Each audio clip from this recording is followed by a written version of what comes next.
My son-in-law kicked me out into the freezing snow and forced me to sell my own house. My daughter threw a heavy broken bag at my chest, shouting for me to take my trash and leave. But when I finally opened that bag, I was stunned. Inside was $650,000 and a shocking secret note. What I read inside left me breathless, and it became the exact weapon I needed to destroy them. If you are watching this, take a moment to subscribe to the channel and leave a comment telling me what city you are listening from. It helps me share my story with others who might be suffering in silence. Now take a deep breath, because what I am about to tell you will make your blood boil. Take your trash and get out of my house. The heavy, faded black duffel bag hit me squarely in the chest. The force of it knocked the breath out of my 70-year-old lungs, and I stumbled backward, my boots slipping on the polished hardwood floor. I looked up, trying to process the hatred burning in my own daughter's eyes. Rachel stood there, her face flushed with anger, pointing a trembling finger toward the heavy oak front door. "I am not joking, Dad. Get out. Derek is bringing a very important client to view the house in 20 minutes, and we cannot have you loitering around the living room looking like a homeless person." I stood frozen in the foyer, the heavy bag slumping to the floor by my feet. Behind Rachel, lounging against the kitchen island with a smug grin on his face, was my son-in-law, Derek. He adjusted his expensive silk tie and let out a cruel little laugh. "You heard her," Harrison Derek sneered, taking a sip of his coffee. "This is $1 million listing. These buyers are looking for luxury. They are not looking for the lingering scent of old man and cheap medicine. So do us all a favor, grab your garbage and take a long walk. Do not come back until the showing is over. Actually, maybe do not come back at all." I looked from Derek to Rachel, desperately searching for a trace of the little girl I had raised. The little girl who used to hold my hand tightly when we walked through the park. But there was nothing. Only a cold, impatient glare. "Rachel," I said, my voice barely above a whisper. "It is freezing outside. The snow is coming down hard, and the wind chill is below zero. You want me to walk the streets in this weather?" "Oh, stop being so dramatic," she snapped, crossing her arms. "There is a coffee shop 3 blocks down. Buy a cheap tea and sit there. Just be out of my sight. We have a lot riding on this sale, and you are ruining the aesthetic of our home." Our home. The words echoed in my mind, twisting like a rusty knife in my gut. She called it her home. She called it their sale. But the brutal reality was something far different. As I looked around the magnificent living room with its vaulted ceilings, the custom stone fireplace, and the massive windows looking out over the mountains, my chest tightened with a grief that had nothing to do with the cold weather outside. 3 years ago, I sold everything I had. My beloved wife Diane had passed away after a long and agonizing battle with illness. It was a dark time that nearly broke me. The only thing she left behind was a substantial life insurance policy money she specifically meant for my retirement. Diane had held my hand on her deathbed and told me she wanted me to be comfortable, to rest, after 40 years of working tirelessly to provide for our family. She wanted me to travel, to read my books, and to finally have peace. But when Rachel and Derek came to me shortly after the funeral, crying about their massive debts, their failing business ventures, and begging for a fresh start, I did what any loving, foolish father would do. I sacrificed my own comfort. I took Diane's life insurance money, every single penny of the legacy she left me, and I bought this beautiful house in the upscale Denver suburbs. I paid in full, but because I wanted to help Rachel build her credit score, and because I trusted my own flesh and blood implicitly, I put the deed entirely in her name. I handed them the keys to a debt-free mansion, with the sole promise that I would have a small, warm room down the hall and a loving family to spend my final years with. Now that same daughter was throwing a bag of my meager belongings at me, treating me like a stray dog that had wandered into her spotless kingdom. She was selling the house right out from under me, planning to take the money and leave me with nothing. "Did you not hear her?" Chiro Derek barked, stepping forward and clapping his hands loudly, treating me like a disobedient child. Move it, old man. Chop chop. The clients will be here any minute and I need this place sanitized. I slowly bent down, my arthritic knees popping in the quiet room. I grabbed the handles of the black duffel bag. It felt unusually heavy, but my mind was too clouded with shock and heartbreak to register the weight. I pulled myself up, looking Rachel directly in the eyes one last time. I wanted her to see the tears welling in my eyes. I wanted her to feel a shred of guilt. She simply turned her back to me and began fluffing the pillows on the expensive leather sofa I had bought for them. "Fine," I whispered, my voice thick with emotion.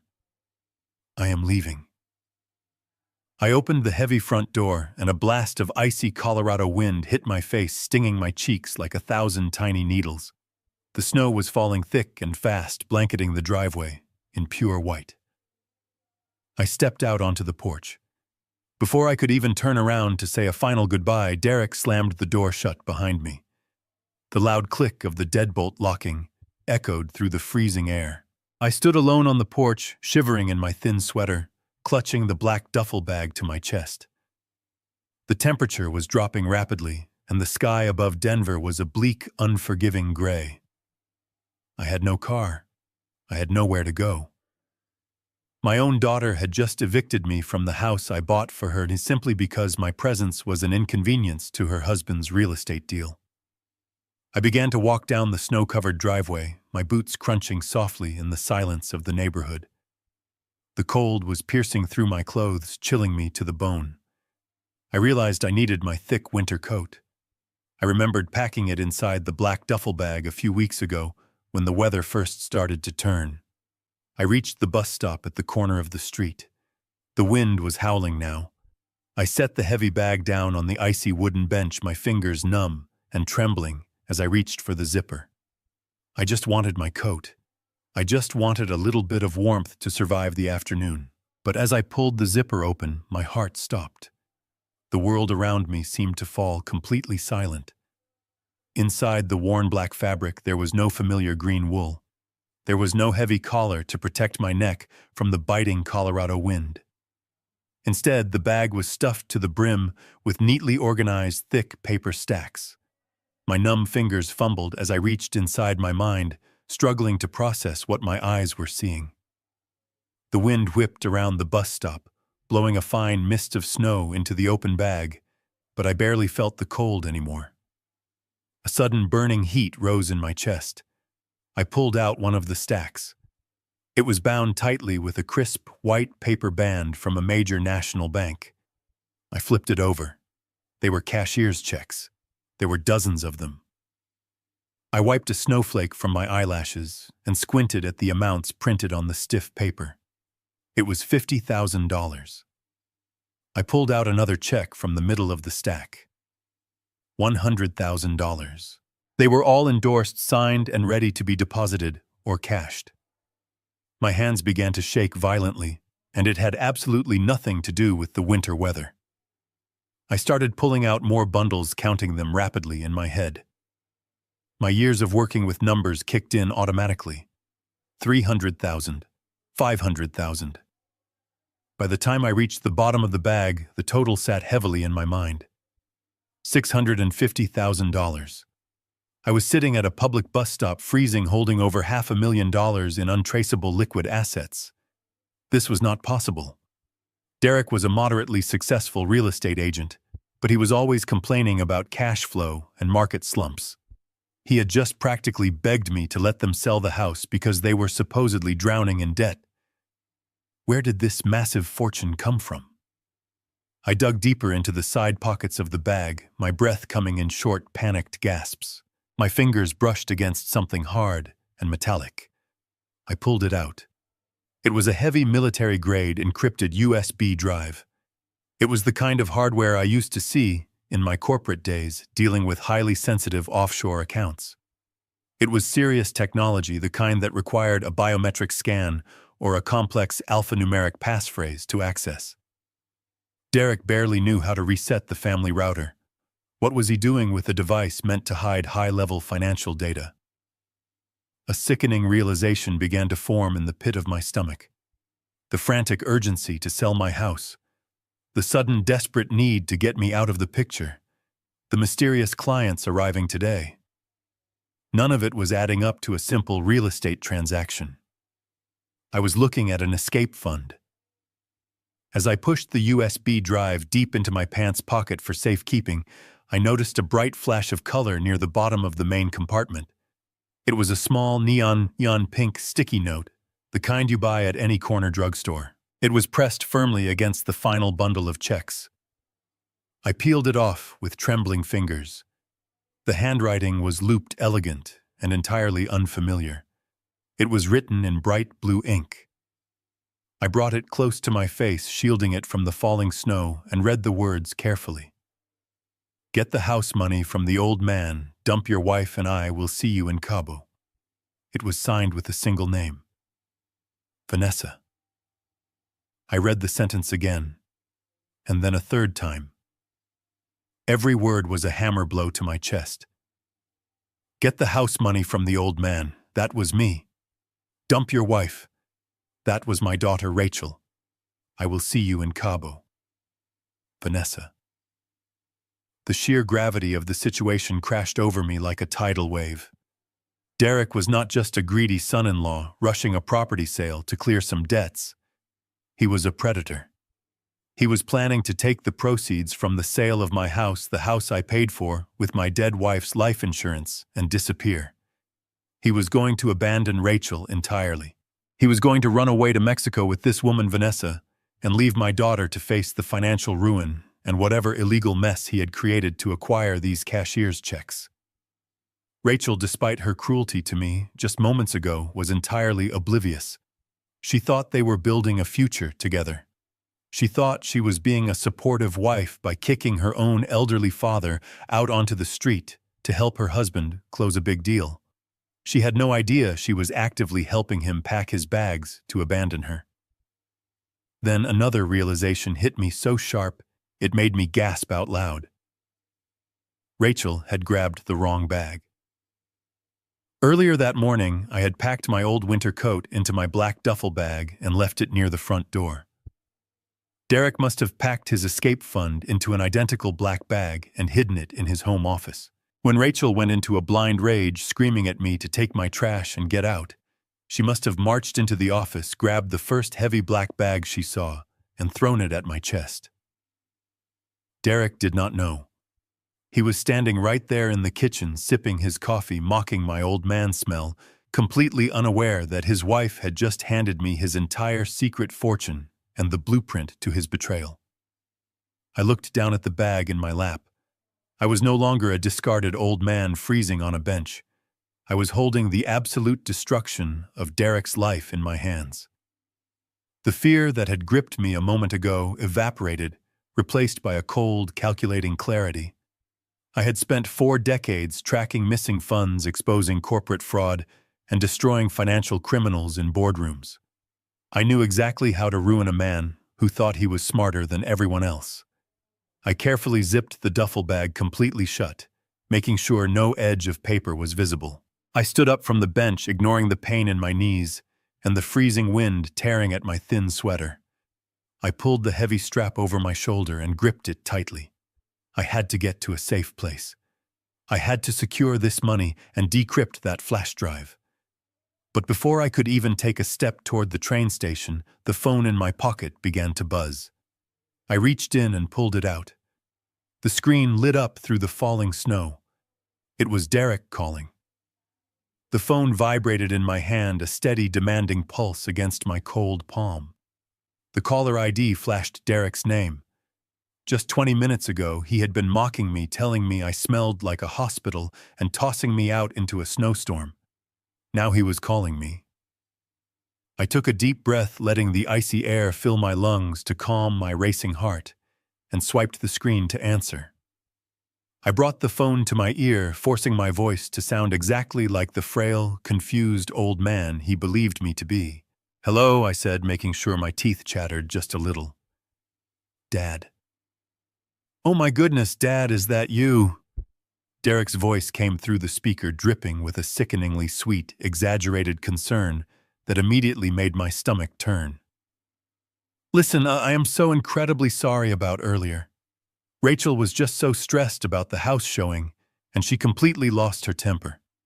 But I was just looking out the window and the weather is getting really terrible out there. It is freezing.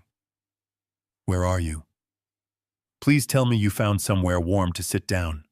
I am coming to pick you up right now to bring you back home where you belong. The sheer audacity of his lie was almost impressive. He did not care about the snow. He did not care if I froze to death on a park bench.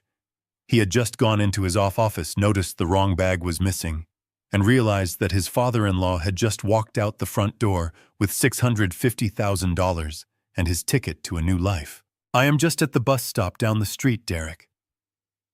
I lied smoothly, my voice trembling perfectly on cue. The wind is so strong. I was just trying to find my winter coat in this bag Rachel threw at me, but the zipper is stuck. I cannot seem to get it open. My hands are too cold to make it work. A sharp intake of breath hissed through the receiver. It was the sound of pure, unadulterated panic, barely masked by his fake warmth.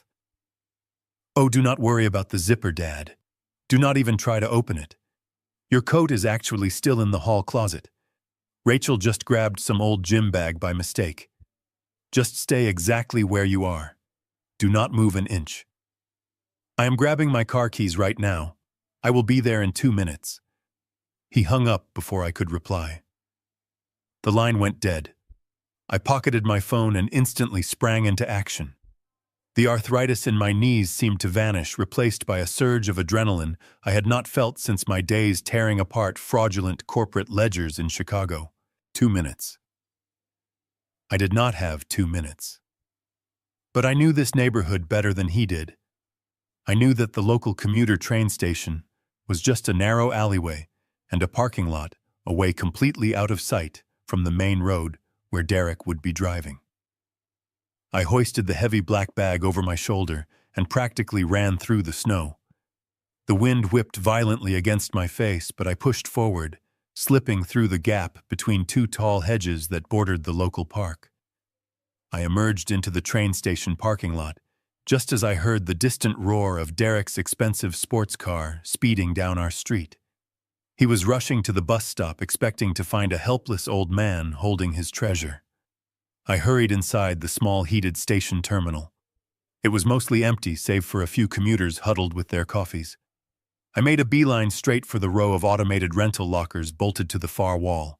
I quickly fed a crisp $20 bill into the machine, selected a locker in the bottom corner where the security cameras had a blind spot, and shoved the heavy duffel bag inside. I slammed the metal door shut, punched in a secure 4-digit PIN code that only an auditor would remember, and pulled the printed receipt from the slot. I folded the small slip of paper into a tiny square and tucked it deep inside my left sock. The $650,000, the encrypted flash drive, and the pink sticky note from Vanessa were now completely safe. But I could not just walk out there empty-handed. Derek was looking for a bag. If I did not have one, he would know I hid it, and the confrontation would happen right here, right now. I needed a decoy, and I needed it fast. I rushed over to the small convenience store located right inside the station terminal. My eyes scanned the cramped aisles until I spotted exactly what I was looking for. Hanging on a metal rack near the back were cheap, unbranded black nylon duffel bags sold for tourists who bought too many souvenirs. I grabbed one that looked almost identical in size and shape to Derek's bag.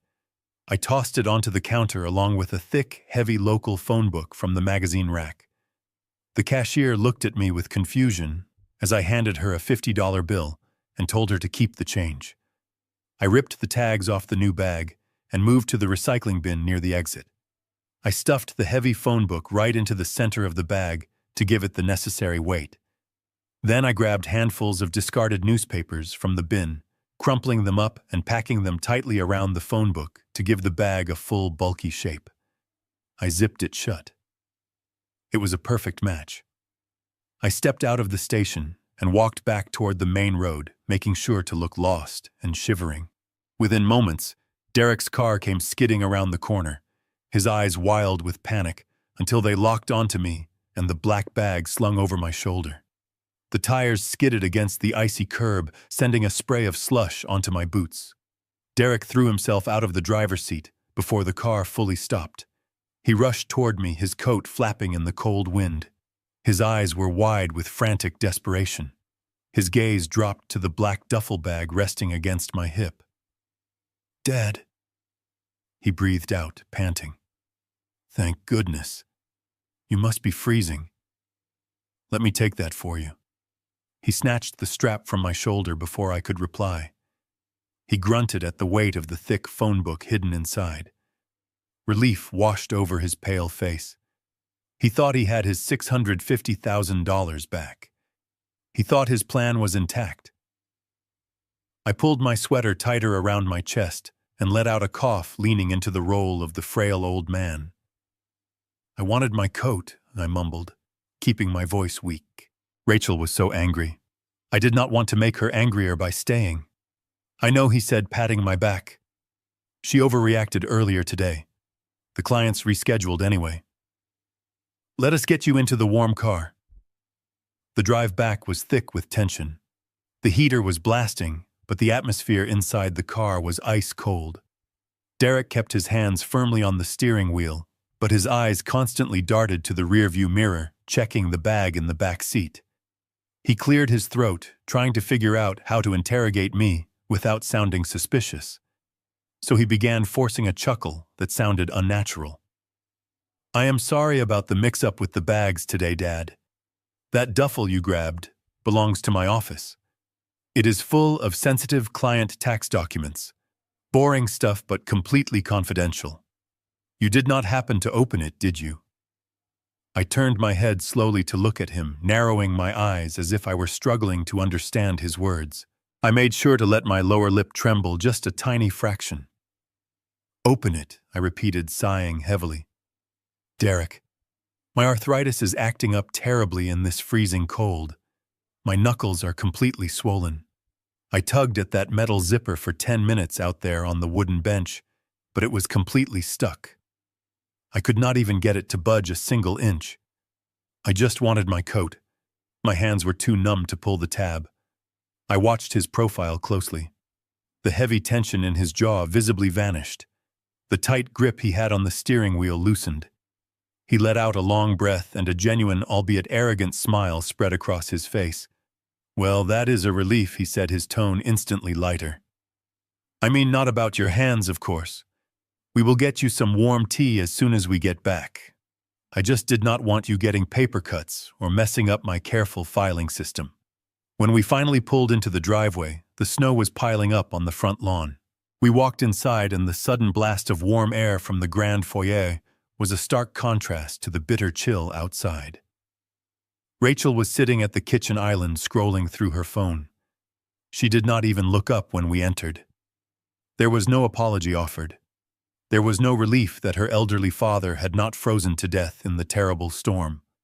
She just sighed, clearly annoyed that her husband had brought the inconvenience back into her pristine home. Dinner was a quiet and tense affair. Rachel had ordered expensive takeout, serving it on her fancy ceramic plates. The three of us sat around the large mahogany dining table. The black duffel bag rested on the floor right next to the chair belonging to Derek. He absolutely refused to let it out of his sight. I ate slowly, taking small and deliberate bites, maintaining my careful disguise. Derek was in high spirits now. He poured himself a generous glass of expensive red wine, swirling it around in the glass. He even attempted to make small talk about the weather and his upcoming business meetings, completely ignoring the fact that his wife had literally thrown me out of the house hours earlier. Rachel remained mostly silent, offering only short and dismissive answers. She seemed very irritated by his sudden good mood. She had no idea that her husband was mentally packing his bags for a beautiful beach in Mexico with his secret mistress. She had no idea that he was planning to leave her drowning in a massive mountain of debt. And she certainly had no idea that the frail old man sitting across from her, quietly chewing his roast beef, was holding the ultimate detonator to their entire lives. As the tense meal finally came to an end, I slowly wiped my mouth with a white linen napkin. and placed it gently on the table. "I think I will go lie down now," I said, pushing my heavy chair back with a loud scrape against the hardwood floor. The freezing cold really took it out of me today. "Good idea, Dad," Derek said cheerfully, taking a final sip of his wine. "Get some rest." He stood up, grabbed the heavy black duffel bag by the sturdy handles, and slung it proudly over his shoulder. He did not even look at Rachel. He just marched straight past the kitchen and headed up the carpeted stairs toward his private home office. He was eager to lock his fake treasure away in his safe. He was eager to secure his future. I watched his retreating back, my face entirely blank. He thought he had successfully manipulated a senile, half-blind old man. He thought his secrets were securely zipped inside that cheap nylon bag. But the only thing waiting for him inside that bag was a thick stack of old newspapers and a heavy local phone book. My real work was just about to begin right now. The grandfather clock in the downstairs hallway chimed quietly, signaling that it was 2 a.m. I lay perfectly still in my small bed, staring up at the dark ceiling. The house was completely silent, save for the rhythmic howling of the winter wind rattling the window panes. I carefully pushed the heavy quilt aside and swung my legs over the edge of the mattress. My joints ached from the freezing cold earlier that day, but I ignored the pain. I slipped into my soft leather slippers to muffle my footsteps and crept out of my bedroom. The hallway was pitch black. I did not turn on any lights. I navigated the familiar corridor by memory, keeping my hand pressed lightly against the cool painted wall for balance. As I approached the heavy oak door of Derek's private home office, a thin sliver of yellow light bled out from underneath the frame. I held my breath and pressed my ear against the solid wood. The sounds coming from the other side were chaotic and desperate. I could hear the frantic tearing of nylon and the violent ripping of paper. Derek was not just opening the bag. He was destroying it. I heard a heavy thud as the thick local phone book I had bought at the station hit the wooden floorboards. Derek let out a muffled, agonizing groan. It was the sound of a man watching his entire fraudulent empire collapse into dust. He began kicking the desk chair, muttering vicious curses under his breath. He knew he had been played. He knew the money was gone, the encrypted drive was gone, and his golden ticket to Cabo with his mistress had vanished into thin air. But he also knew he could not call the police. You cannot exactly report a bag full of stolen, illegally endorsed cashier's checks as missing property. He was completely trapped in his own web of deceit. Suddenly, the floorboards creaked behind me. I quickly retreated into the deep shadow of an alcove just as the door to the master bedroom opened down the hall. Rachel stepped out, tightening a silk robe around her waist. She looked annoyed, marching straight toward the office. She pushed the door open without knocking. I leaned forward, keeping myself perfectly hidden in the darkness, angling my head to hear every single word. "What on earth are you doing in here?" Rachel demanded, her voice sharp and irritated. "It is the middle of the night, Derek. I am trying to sleep, and you are in here throwing furniture around. What is all this trash on the floor?" Derek scrambled to his feet, his breathing heavy and erratic. "It is nothing," he stammered, his voice cracking with panic. "I was just looking for a specific file. I must have misplaced it. I am just stressed about the showing tomorrow." Rachel let out a harsh, condescending sigh. "You are always stressed lately," she snapped. "You need to get it together. We are so close to finishing this." I felt a cold chill wash over me that had nothing to do with the winter draft. Finishing what? I pressed closer to the doorway, straining to catch their conversation. "I just want this to be over." Rachel continued, her tone dripping with exhaustion and malice. "I cannot stand having him in the house anymore, walking around like a sad ghost expecting us to be grateful. The house is legally mine. He gave it to me. We need that equity to cover our debts, and we cannot sell it properly with him lingering around trying to claim some sort of moral ownership." Derek cleared his throat nervously, still clearly distracted by the loss of his secret fortune. "I know, honey," he said, trying to placate her. "But we have to be smart about this. If we just throw him out without a legal reason, he could hire a lawyer and cause trouble with the title transfer. He could claim elder abuse or try to revoke the original gift. Rachel laughed a cold and hollow sound that broke my heart into 1,000 pieces. Hire a lawyer with what money, she mocked. He spent his entire savings buying this place for us. Besides, that is exactly why we are moving forward with the medical route, Rachel stated matter-of-factly. Dr. Evans is a very close friend of mine. He has already agreed to backdate the evaluations. We are going to officially declare that my father is suffering from advanced dementia and is completely mentally incompetent. Once I have the medical power of attorney signed by a judge, I take full control of his remaining retirement accounts. He still has a small pension fund sitting there that we can drain to cover the legal fees. And then what? Derek asked, his voice shaking slightly. Then we put him in that state-run nursing facility in Boulder. Rachel replied without a single ounce of hesitation or remorse. It is entirely paid for by the government. He will be out of our hair forever. We sell the house and we finally get our lives back. He will not even know what day it is in a few months anyway. I stood in the dark hallway, my hands balled into tight fists. My own daughter. The child I had rocked to sleep, the child I had sacrificed my wife's life insurance for, was plotting to strip me of my human rights. She wanted to lock me in a desolate state-funded facility and steal my last remaining pennies, all while her husband was simultaneously planning to leave her with nothing. It was a symphony of betrayal. They both thought I was a weak, gullible old fool. They thought they held all the cards in this twisted game. But they were gravely mistaken. I slowly backed away from the office door, stepped perfectly silently down the long, dark hallway, and retreated to the quiet safety of my room to plan. The first rays of dawn crept through the frosted window of my bedroom, casting a pale, cold light across the floor. I had not slept a single wink. My mind had been racing for hours, meticulously categorizing every piece of information I had gathered during the night. The betrayal of my daughter and the criminal desperation of my son-in-law formed a clear, undeniable picture. I knew that if I stayed in this house for even one more day, I would be trapped. Rachel was already plotting with her corrupt doctor friend to strip away my legal rights, and Derek was a ticking time bomb who would inevitably realize his precious duffel bag was completely filled with nothing but old news.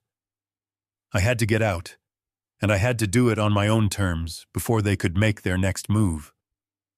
I slowly pushed myself out of bed and began to pack a small, battered leather suitcase. I only took a few changes of clothes, my basic toiletries, and a handful of essential documents I kept hidden beneath the floorboards of my closet. I left behind the expensive suits and the sentimental items. I needed to travel light, and more importantly, I needed to look like a defeated man who had simply given up the fight. By the time I heard the heavy footsteps of Derek coming down the stairs, I was already sitting at the kitchen island, nursing a lukewarm cup of black coffee. I slouched my shoulders, letting my posture sag to mimic the crushing weight of depression. I practiced a vacant, sorrowful expression, making sure my eyes looked red and tired. Derek walked into the kitchen wearing a crisp suit for his upcoming real estate showings. He looked exhausted with dark circles under his eyes, likely from spending the entire night trying to salvage his ruined escape plan. Rachel followed shortly after, tying her silk robe tight. She glared at me the moment she saw me occupying her pristine kitchen space. "Good morning," I murmured, my voice intentionally raspy and weak. I did not look up from my coffee mug. Rachel sighed heavily, walking past me to the espresso machine. "What is it now, Dad?" she asked, her tone laced with irritation. "We have a very busy day ahead of us, and I really do not have the energy for another emotional breakdown." I took a slow, trembling breath, playing my part to absolute perfection. "I know, Rachel," I said softly. "I know I have been difficult lately. Last night, lying in bed, I had a lot of time to think about everything that happened yesterday.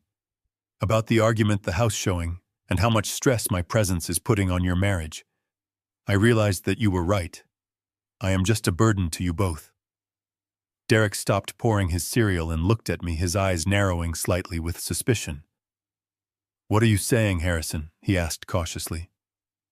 "I am saying that I am moving out," I replied finally, lifting my head to meet their gaze. "I have packed a small bag. There is a cheap motel just off the highway, the one near the old diner. They rent rooms by the week for a very low cash rate. I am going to stay there for a while. I need to get out of your hair so you can focus on selling this beautiful house and getting your finances back in order. I do not want to be the reason you two are constantly fighting." The silence that followed was thick and heavy. I watched carefully as a tidal wave of relief washed over Rachel's face. She tried to hide it behind a mask of fake concern, biting her lower lip, but the triumphant gleam in her eyes was unmistakable. She thought her cruel words yesterday had finally broken my spirit. She thought she had successfully bullied me into self-eviction, saving her the trouble of legally forcing me out before the fake medical diagnosis was finalized. "Dad, are you sure about this?" Rachel asked, her voice dripping with artificial sympathy. "I mean, a motel off the highway is not exactly comfortable for a man your age. We did not mean to make you feel like a burden. We are just under a lot of pressure right now." I nodded slowly, keeping my expression entirely submissive. "I am sure, sweetheart. It is for the best. You need your space. I will manage just fine. I will call a taxi to come pick me up in 10 minutes. I will leave the house keys on the counter." Derek practically beamed. He quickly stepped forward and placed a heavy, patronizing hand on my shoulder. "Listen, Dad. If you really think this is what you need to do, we support you. It is incredibly mature of you to recognize the situation. Let me at least pay for your cab fare to the motel. It is the least I can do after the misunderstanding with the bags yesterday." I suppressed the intense urge to slap his hand away. "Thank you, Derek," I whispered. "That is very kind of you." 15 minutes later, I was standing on the snow-covered driveway, clutching my small suitcase as a yellow taxi pulled up to the curb. Rachel and Derek stood on the front porch waving goodbye with expressions of pure, unadulterated joy. They thought they had won. They thought they had successfully manipulated an old senile man into abandoning his million-dollar home, leaving them free to execute their selfish, destructive plans. They truly believed I was crawling away to die quietly in a cheap roadside motel. I slid into the back seat and closed the heavy door. As the taxi driver pulled away, I looked through the rear window, watching the large house disappear. I felt absolutely no sadness or regret. The frail old man they knew was now completely gone. It was finally time to strike back.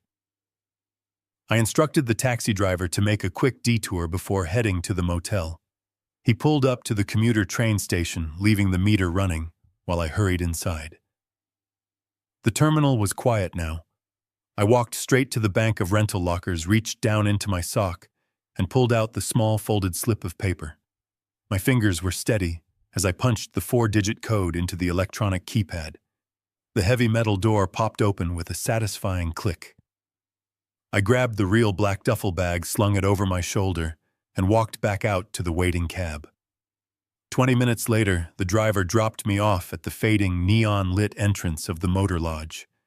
It was a depressing cinder-block building with peeling paint and flickering exterior lights. I paid in cash at the bulletproof glass window and received a physical brass key attached to a heavy plastic diamond. Room 112.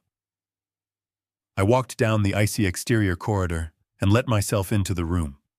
It smelled faintly of stale cigarette smoke and cheap industrial pine cleaner. The carpet was a stained mustard yellow, and the bedspread was thin and heavily worn. It was a massive downgrade from the sweeping vaulted ceilings and heated floors of the million-dollar home I had purchased for my daughter. But as I locked the deadbolt and pulled the heavy blackout curtains shut against the winter morning light, I felt an overwhelming sense of relief. This dingy, forgotten room was my new fortress. I placed my small leather suitcase on the sagging mattress and opened it. I pushed aside my folded shirts and shaving kit, reaching for the false bottom I had built into the lining. I pulled out my laptop. It was not a basic consumer model. It was a heavy, high-processing machine built for crunching massive amounts of encrypted data. I set it up on the small, wobbly laminate desk in the corner of the room and plugged it into the wall outlet. I pulled up the wooden chair and sat down. Next, I unzipped the black duffel bag and pulled out the stacks of cashier checks. $650,000 rested on the cheap motel desk. I placed the bright pink sticky note from Vanessa next to the money. Finally, I reached into my pocket and pulled out the heavy military-grade encrypted USB drive. I held it in the palm of my hand, feeling its cold metal casing. Derek thought I was a confused, helpless old man who spent his days doing crossword puzzles and taking naps. Rachel thought I was just a tired pensioner who had handed over his life savings out of desperate, foolish love. They had absolutely no idea who they were actually dealing with. Before my wife got sick, before I became the quiet, accommodating father, they manipulated so easily I spent 40 years as a senior forensic auditor for one of the most ruthless hedge funds in downtown Chicago. I was the man they called when millions of dollars mysteriously vanished from corporate ledgers. I was the financial predator who hunted down corrupt executives, untangled complex webs of offshore shell companies, and destroyed the careers of men who thought they could outsmart the system. I did not just look at spreadsheets. I dissected them. I found the hidden truths buried in mountains of digital lies. I spent decades swimming with absolute sharks in the darkest, most cutthroat waters of the financial industry. And Derek, a mediocre suburban real estate agent who could not even keep his own lies straight, had decided to swim in my pool. It was a fatal mistake. He had looked at my silver hair and quiet demeanor, seeing only a weak target. He never once stopped to consider that some old men are quiet simply because they are patiently waiting to strike back. I powered on my laptop. The screen glowed, illuminating the dark motel room. I inserted the USB drive into the side port. The computer immediately recognized the external hardware. A small window popped up on the screen demanding a password. I leaned forward, cracking my knuckles. The arthritis pain that I had faked so convincingly earlier was nowhere to be found. My mind was sharp-focused and entirely engaged. The drive was encrypted, but the software protecting it was an off-the-shelf, commercially available program. It was designed to keep out curious spouses and amateur hackers, not someone with my level of specialized clearance and decades of technical experience. I opened a backdoor decryption terminal on my laptop and began running a brute force algorithm I had coded myself years ago. As the numbers scrolled rapidly across the black screen, I examined the digital footprint Derek had left behind. He was incredibly sloppy. He had not masked his IP address when setting up the initial partition, and he had used a predictable sequencing pattern for the data clusters. It took less than 7 minutes for my algorithm to find the fatal flaw in his security setup. The firewall collapsed, and the password prompt vanished. A new folder appeared on my desktop, completely unlocked and ready to be explored. I clicked on it, opening a massive directory of spreadsheets, scanned legal documents, PDF files, and email archives. I leaned back in the creaky wooden chair, my eyes scanning the endless rows of file names. This was Derek's entire secret life laid bare before me. He had documented every single terrible decision, every hidden transaction, and every lie he had ever told. The sheer volume of the data was staggering, but to me it was like reading a familiar, well-loved book. I took a sip of the terrible complimentary motel coffee I had brewed in the cheap plastic machine by the bathroom sink. It tasted like bitter dirt, but it grounded me. I clicked on the first spreadsheet titled Master Ledger and began to read. The rows and columns of the massive spreadsheet were a chaotic mess of amateur bookkeeping. Derek had tried to mask his massive financial hemorrhaging by mislabeling transactions as vague business expenses and marketing investments. But to a trained eye, the truth was glaringly obvious. I followed the digital breadcrumbs, tracing the flow of capital from his legitimate business checking accounts out into the vast, unregulated void of the internet. It started small at first, a few $1,000s wired to a cryptocurrency exchange. Then, as the dates progressed, the amounts grew exponentially. 50,000, 100,000. He was chasing losses, falling victim to the classic sunk cost fallacy. I opened a subfolder filled with screenshots and panicked email drafts. Derek had gotten himself tangled in a massive offshore crypto pump and dump scheme. He believed he was an investing genius, taking advice from anonymous online forums, funneling every spare cent he and Rachel had into a worthless digital token. The charts he had saved showed a sudden catastrophic plummet. Within a matter of 48 hours, his entire portfolio had evaporated. His net worth went from a comfortable cushion to absolute zero. He was completely wiped out. I leaned closer to the glowing screen, the harsh blue light reflecting off my glasses. I felt a cold knot forming in my stomach as I cross-referenced the dates of his financial losses with his sudden change in behavior at home. It all perfectly aligned. The sleepless nights, the sudden bursts of unwarranted anger toward Rachel, the aggressive push to sell the house. He was a drowning man, thrashing in deep water, desperately trying to find a lifeline before the waves swallowed him completely. But the crypto scam was only the tip of the iceberg. When a man like Derek loses everything, he does not humbly admit defeat and ask for help. His ego simply will not allow it. Instead, he doubles down. He looks for shortcuts. I closed the master ledger and clicked on a heavily encrypted PDF file buried 3 layers deep inside a folder deceptively named Client Closing Costs 2024. My decryption software stripped away the security protocols in a matter of seconds. The document that opened on my screen made my blood run ice cold. It was a promissory note, a loan agreement, but it was not from any established bank, credit union, or legitimate financial institution. The lender was listed as a vague limited liability company, registered to a vacant warehouse district on the outskirts of the city. I knew exactly what kind of organization used this specific type of corporate shell structure. It was a shadow syndicate. Unregulated predatory lenders who catered to desperate gamblers, failing business owners, and fools who had run out of legal options. They did not care about credit scores or background checks. They only cared about collateral, and their collection methods were notoriously brutal. I scrolled down to the loan terms. The principal amount borrowed was a staggering $500,000. The interest rate was absolutely criminal, compounding monthly, at a percentage that guaranteed the borrower would never truly pay off the debt. But it was the collateral section that made my breath catch in my throat. Derek had secured this massive illegal loan using the deed to the $1 million home I had purchased, the home that was legally entirely in Rachel's name.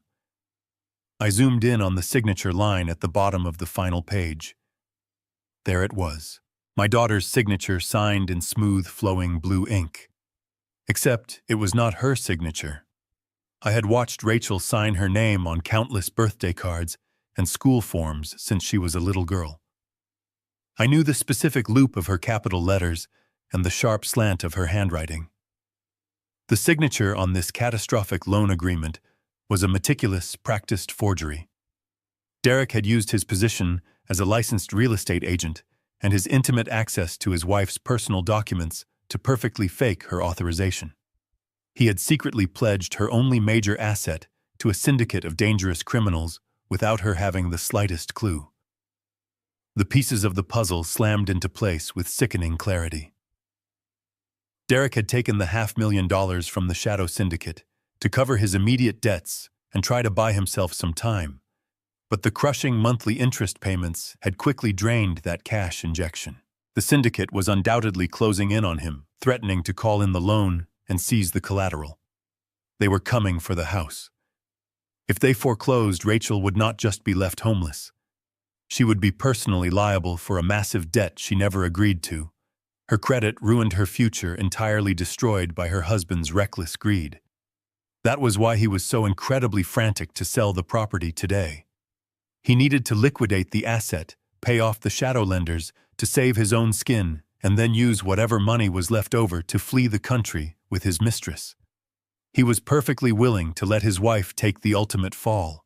He was going to leave her standing in the wreckage of their marriage, facing down aggressive debt collectors and potential fraud charges while he sat on a beautiful beach sipping cocktails.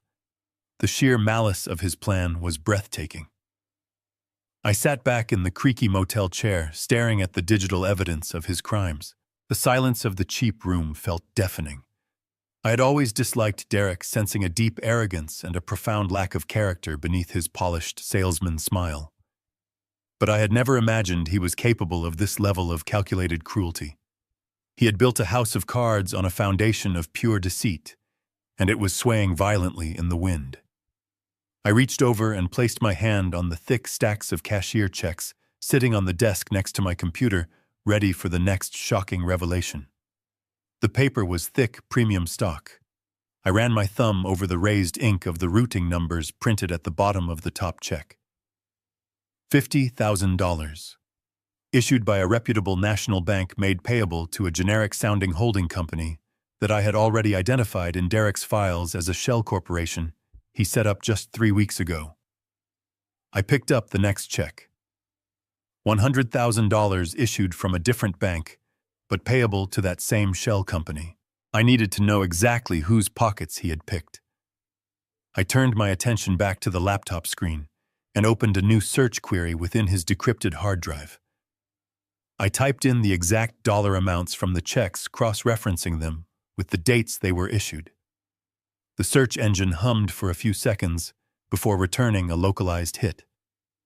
A folder labeled simply as Escrow Deposits 2024. I clicked the folder open and my stomach churned. They were purchase agreements, wire transfer receipts, and good faith deposit logs for his real estate clients. I opened the first file matching the $50,000 amount. It belonged to a young couple, first-time homebuyers who had put down their life savings as earnest money for a modest starter home in the suburbs. I checked the routing numbers from their wire transfer against the numbers on the cashier check sitting on my desk. They were a perfect, undeniable match. I opened the next file matching the $100,000 check. It was the down payment from an elderly widow looking to downsize after her husband passed away. Derek had taken her money too. I went through every single check in the bag, matching them to the heartbroken files of families and individuals who had trusted him with their futures. He had not just borrowed from a shadowy syndicate. He had systematically embezzled $650,000 directly from his own clients. He had drained their escrow accounts, laundering the funds through his fake shell company to convert them into untraceable cashier checks. This was no longer just a messy suburban divorce or a bad business decision. This was a massive federal financial crime. It was grand larceny on a scale that would carry a mandatory federal prison sentence. And I was holding all the evidence in a cheap nylon bag. I sat back and let the horrifying brilliance of his master plan wash over me. It was a perfectly orchestrated sequence of betrayal. Derek was completely bankrupt from his offshore crypto disaster. He was drowning in high-interest debt from the violent shadow syndicate. The syndicate was undoubtedly threatening his life, demanding their $500,000 back. So he devised a way out that would save his own skin and leave everyone else to burn. First, he forged Rachel's signature to pledge the house as collateral, keeping the violent lenders temporarily at bay. Then he began stealing the escrow deposits from his clients, slowly building an untraceable cash reserve. Now the final phase of his plan was unfolding today. The urgent, desperate house showing. The panicked need to get me out of the property. He was going to push this sale through as fast as humanly possible. He would take whatever legitimate equity was left from the sale, add it to the stolen client funds, and completely vanish. When the shadow syndicate realized they had been played, they would come looking for the collateral. They would come looking for the person whose signature was on that forged loan agreement. They would come for Rachel. My daughter would be left entirely alone, completely blindsided, facing aggressive, violent debt collectors for a $500,000 loan she never took out. She would lose the house, her credit, and potentially her safety. And where would Derek be while his wife faced total ruin? I clicked on a subfolder labeled Travel Itineraries, heavily hidden behind a fake system icon. Inside were two first-class plane tickets booked for late tonight, departing from Denver International Airport. The destination was San Jose del Cabo, Mexico. The names on the tickets were Derek Lawson and Vanessa Palmer. There were also digital receipts for a luxury beachfront villa rental paid 3 months in advance, and documents confirming the establishment of a new offshore bank account in the Cayman Islands, ready to receive the stolen escrow funds once they arrived. The pink sticky note had laid it all out perfectly. "Get the house money from the old man, dump your wife, and I will see you in Cabo." I stared at the screen, a cold and terrifying calm settling over my entire body. Derek had treated me like a senile inconvenience. He had treated his clients like personal piggy banks. And he had treated my daughter, the woman he swore to protect, like a sacrificial lamb to be slaughtered for his own freedom. He was a coward who destroyed lives without a second thought, completely confident that he was the smartest person in the room. But he made one catastrophic miscalculation. He let me pack my bags. I closed the laptop and placed my hands flat on the desk. The sadness and betrayal I had felt yesterday were completely gone, replaced by a deep, dark resolve. I was not going to simply call the police and hand over the evidence. That would be too quick, too easy. A standard arrest would allow him to hire a lawyer, drag out the process, and maybe even find a way to drag Rachel down with him by claiming she was an accomplice. No, I needed to dismantle him piece by piece. I needed to trap him in a financial cage so tight he would never breathe free air again. I needed to ensure that when the hammer fell, it fell on him and him alone with such absolute devastation that he would understand exactly who put him in the ground. I carefully packed my laptop back into the false bottom of my suitcase. I placed the massive stack of cashier checks and the encrypted flash drive into a secure waterproof envelope I found in my travel kit. I tucked the bright pink sticky note safely into my breast pocket.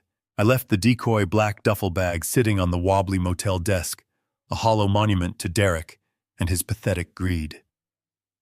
I walked out of the dingy room, locking the flimsy door behind me, and walked over to the main road to hail another taxi.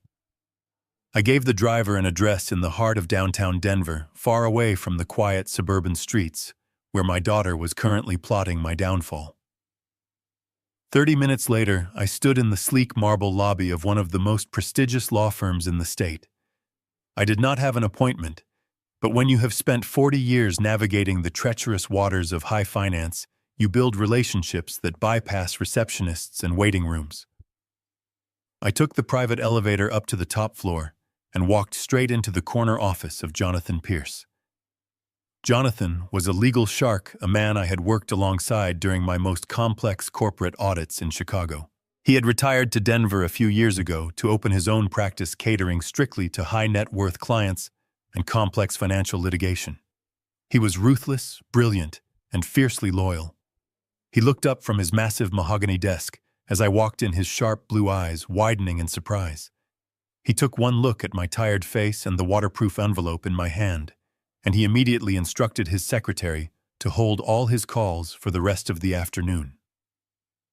I sat down in the plush leather chair opposite him and dropped the envelope onto his pristine desk. I did not waste time with pleasantries. I opened the seal, pulled out the thick stacks of stolen cashier checks, and spread them out across the polished wood. Then I placed the flash drive right in the center. Jonathan stared at the fortune sitting in front of him. He picked up one of the checks, his trained eyes instantly recognizing the routing numbers and the shell company payee. He looked back at me, his expression deadly serious. "Tell me exactly what I am looking at, Harrison," he said, leaning forward and steepling his fingers. For the next hour, I laid out the entire miserable story. I told him about the eviction, the switched bags, the forged loan documents, the shadow syndicate, and the systematic embezzlement of client escrow funds. I showed him the pink sticky note from Vanessa and explained Derek's plan to abandon Rachel and flee to Mexico tonight. Jonathan listened in absolute silence, his face an unreadable mask. When I finally finished, he leaned back in his chair and let out a long, heavy sigh. He ran a hand through his silver hair and shook his head in disbelief. This is not just a divorce case, Harrison Jonathan said quietly. This is a massive federal crime. Your son-in-law has essentially handed you his head on a silver platter. We need to call the authorities immediately. I have a contact at the local field office who handles financial crimes. They will have Derek in custody before his flight boards tonight. I raised a hand, stopping him before he could reach for his desk phone. No, I said, my voice cold and steady. We are not calling the police. Not yet. Jonathan frowned, clearly confused. What do you mean, not yet? He stole over $500,000 from innocent people. He forged your daughter's signature to leverage $1 million asset. If you do not report this, you could be considered an accessory after the fact. I know the law, Jonathan, I replied calmly. And I know what happens if we bring the police in right now. Derek will hire a defense attorney. He will claim he was under extreme duress. He might even try to throw Rachel under the bus, claiming she was a willing participant in the fraud, since her name is on the deed and the loan documents. And Rachel, my own daughter, will play the naive, heartbroken victim. She will cry in front of the cameras, completely ignoring the fact that she was actively planning to lock me in a state-run asylum just to steal my pension. I do not just want him to go to jail, Jonathan. I want to legally dismantle his entire life, and I want my daughter to realize she backed the wrong horse. Jonathan studied my face for a long moment, seeing the absolute conviction in my eyes. He slowly pulled his hand away from the phone. You want to ruin him yourself? He stated, a small, dangerous smile touching the corners of his mouth. I want to trap him in a corner where neither a lawyer nor his precious mistress can save him, I corrected. He thinks he is a financial genius. I want to show him what a real predator looks like. And I need your help to do it legally and flawlessly. Jonathan chuckled, a deep, rumbling sound. He pulled a fresh legal pad from his drawer and grabbed a silver pen. I have missed working with you, Harrison. Tell me what you have in mind. I pointed to the flash drive. Derek owes $500,000 to a shadow syndicate. He is desperate to sell the house today to pay them off. But what if the syndicate no longer holds the debt?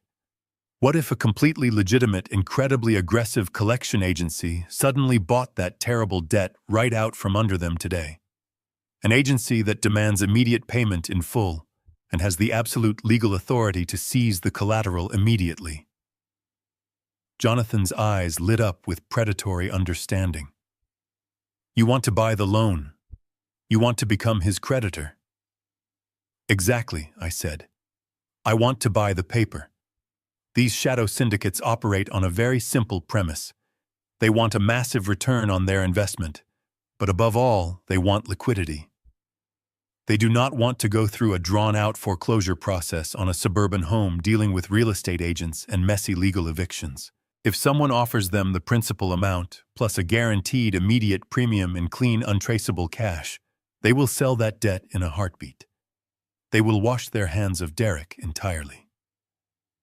Jonathan nodded slowly, a fierce grin spreading across his face. We can do it, he said, pulling his keyboard closer. We need to set up a holding company right now. A ghost entity. Something with layers of corporate anonymity, so Derek never sees your name on the paperwork until it is far too late. We will call it Apex Financial. I have a few shell corporations already registered in Delaware, just sitting on the shelf for emergencies like this. We can transfer ownership and activate the LLC within the hour. It will be completely untraceable. Anyone searching public records will only find a registered agent in a generic office building. They will never connect Apex back to you. But Harrison, there is a major problem here. Buying a $500,000 loan requires $500,000 in actual liquid cash. We cannot use the stolen cashier checks from your bag. That money is evidence. It belongs to Derek's victims. It has to be returned to them untouched. How are you going to fund this buyout? I smiled, a quiet, knowing smile. Rachel and Derek always assumed they knew everything about my finances. They knew about Diane's life insurance, and they knew about my standard corporate pension. When I gave them the money for the house, Rachel assumed I had completely emptied my reserves. She thought I was a dependent, living on a fixed income entirely at her mercy. That was why she was so eager to declare me mentally incompetent to seize whatever scraps were left. But you do not spend 40 years as a senior auditor for a major hedge fund without learning how to aggressively multiply your own capital. I had spent decades building a private, highly diversified investment portfolio. It was buried in offshore trusts and index funds that Rachel knew absolutely nothing about. I had always planned to leave this portfolio to Rachel in my will, hoping she would mature over time. But her actions yesterday completely erased that desire. She threw my love away for the illusion of control and wealth. I did not hide it from her out of malice. I hid it because I knew her pragmatic, greedy nature, and I wanted to ensure I was never treated like a walking ATM. Well, she treated me like garbage anyway. I reached into my jacket and pulled out a small, encrypted mobile banking device. "I have the funds, Jonathan," I said smoothly. "Clean, untraceable, and ready to be wired instantly. Set up Apex Financial." Jonathan did not ask any more questions. His fingers flew across the keyboard. Within 45 minutes, Apex Financial was a fully registered, legally binding entity operating out of a virtual office in Wilmington, Delaware. Jonathan then picked up his secure landline. He used the contact information listed on the forged loan document I had decrypted from Derek's hard drive. The negotiation was remarkably brief. Shadow lenders do not waste time with pleasantries. Jonathan introduced himself as a corporate acquisition attorney representing a private equity firm interested in distressed debt. He offered them the full $500,000 principal plus a 20% premium for their trouble payable immediately via wire transfer. Just as I predicted, the syndicate representative accepted the offer without a second of hesitation. They were thrilled to offload a messy suburban real estate collateral for instant clean cash. I typed a series of complex authorization codes into my banking device. I watched the screen as $600,000 vanished from my private offshore account and dropped straight into the escrow account Jonathan had just opened for Apex Financial. 10 minutes later, the secure fax machine in the corner of Jonathan's office hummed to life. A thick stack of documents began to spill out into the plastic tray. It was the deed of assignment. Jonathan gathered the pages, quickly reviewing the legal jargon to ensure everything was ironclad. He placed the final page on the desk in front of me and handed me his heavy silver pen. "Sign here, acting as the managing director of Apex Financial," he instructed. I took the pen. My hand did not shake. I signed my name with a smooth, deliberate stroke. The ink dried, sealing the trap completely. It was done. I set the pen down on the desk. I was now officially, legally, and undeniably Derek's sole creditor. I owned the $500,000 debt. More importantly, I held the absolute first position lien on the house. Derek could not sell that property. He could not transfer the title.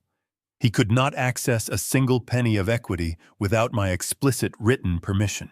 He was currently running around Denver, sweating through his suit, frantically trying to close a real estate deal to pay off a syndicate of dangerous criminals. He had absolutely no idea that the criminals were already gone. He had no idea that the ruthless entity holding his financial life by the throat was the very same frail old man he had kicked out into the snow just a few hours ago. The house of cards he had built was no longer swaying in the wind. It was already crushed. And I was simply waiting for the perfect moment to show him the absolute devastation he had brought upon his own head. His arrogance blinded him, but soon he would learn the true cost of underestimating a patient father who had nothing left to lose. I left Jonathan's office feeling a profound sense of control that I had not experienced in years. The crisp afternoon air of downtown Denver filled my lungs as I hailed a cab back to my motel room. The contrast between the mahogany walls of the law firm and the peeling wallpaper of room 112 was stark, but I found comfort in the shadows. I knew my isolation here was only temporary. I settled back into the creaky wooden chair, reviewing the digital files on my laptop, waiting for the next piece of this twisted puzzle to fall into place. It did not take long. Just after 3 o'clock, a sharp, hesitant knock echoed through the thin wooden door. I hid the laptop beneath the mattress and shuffled toward the entrance.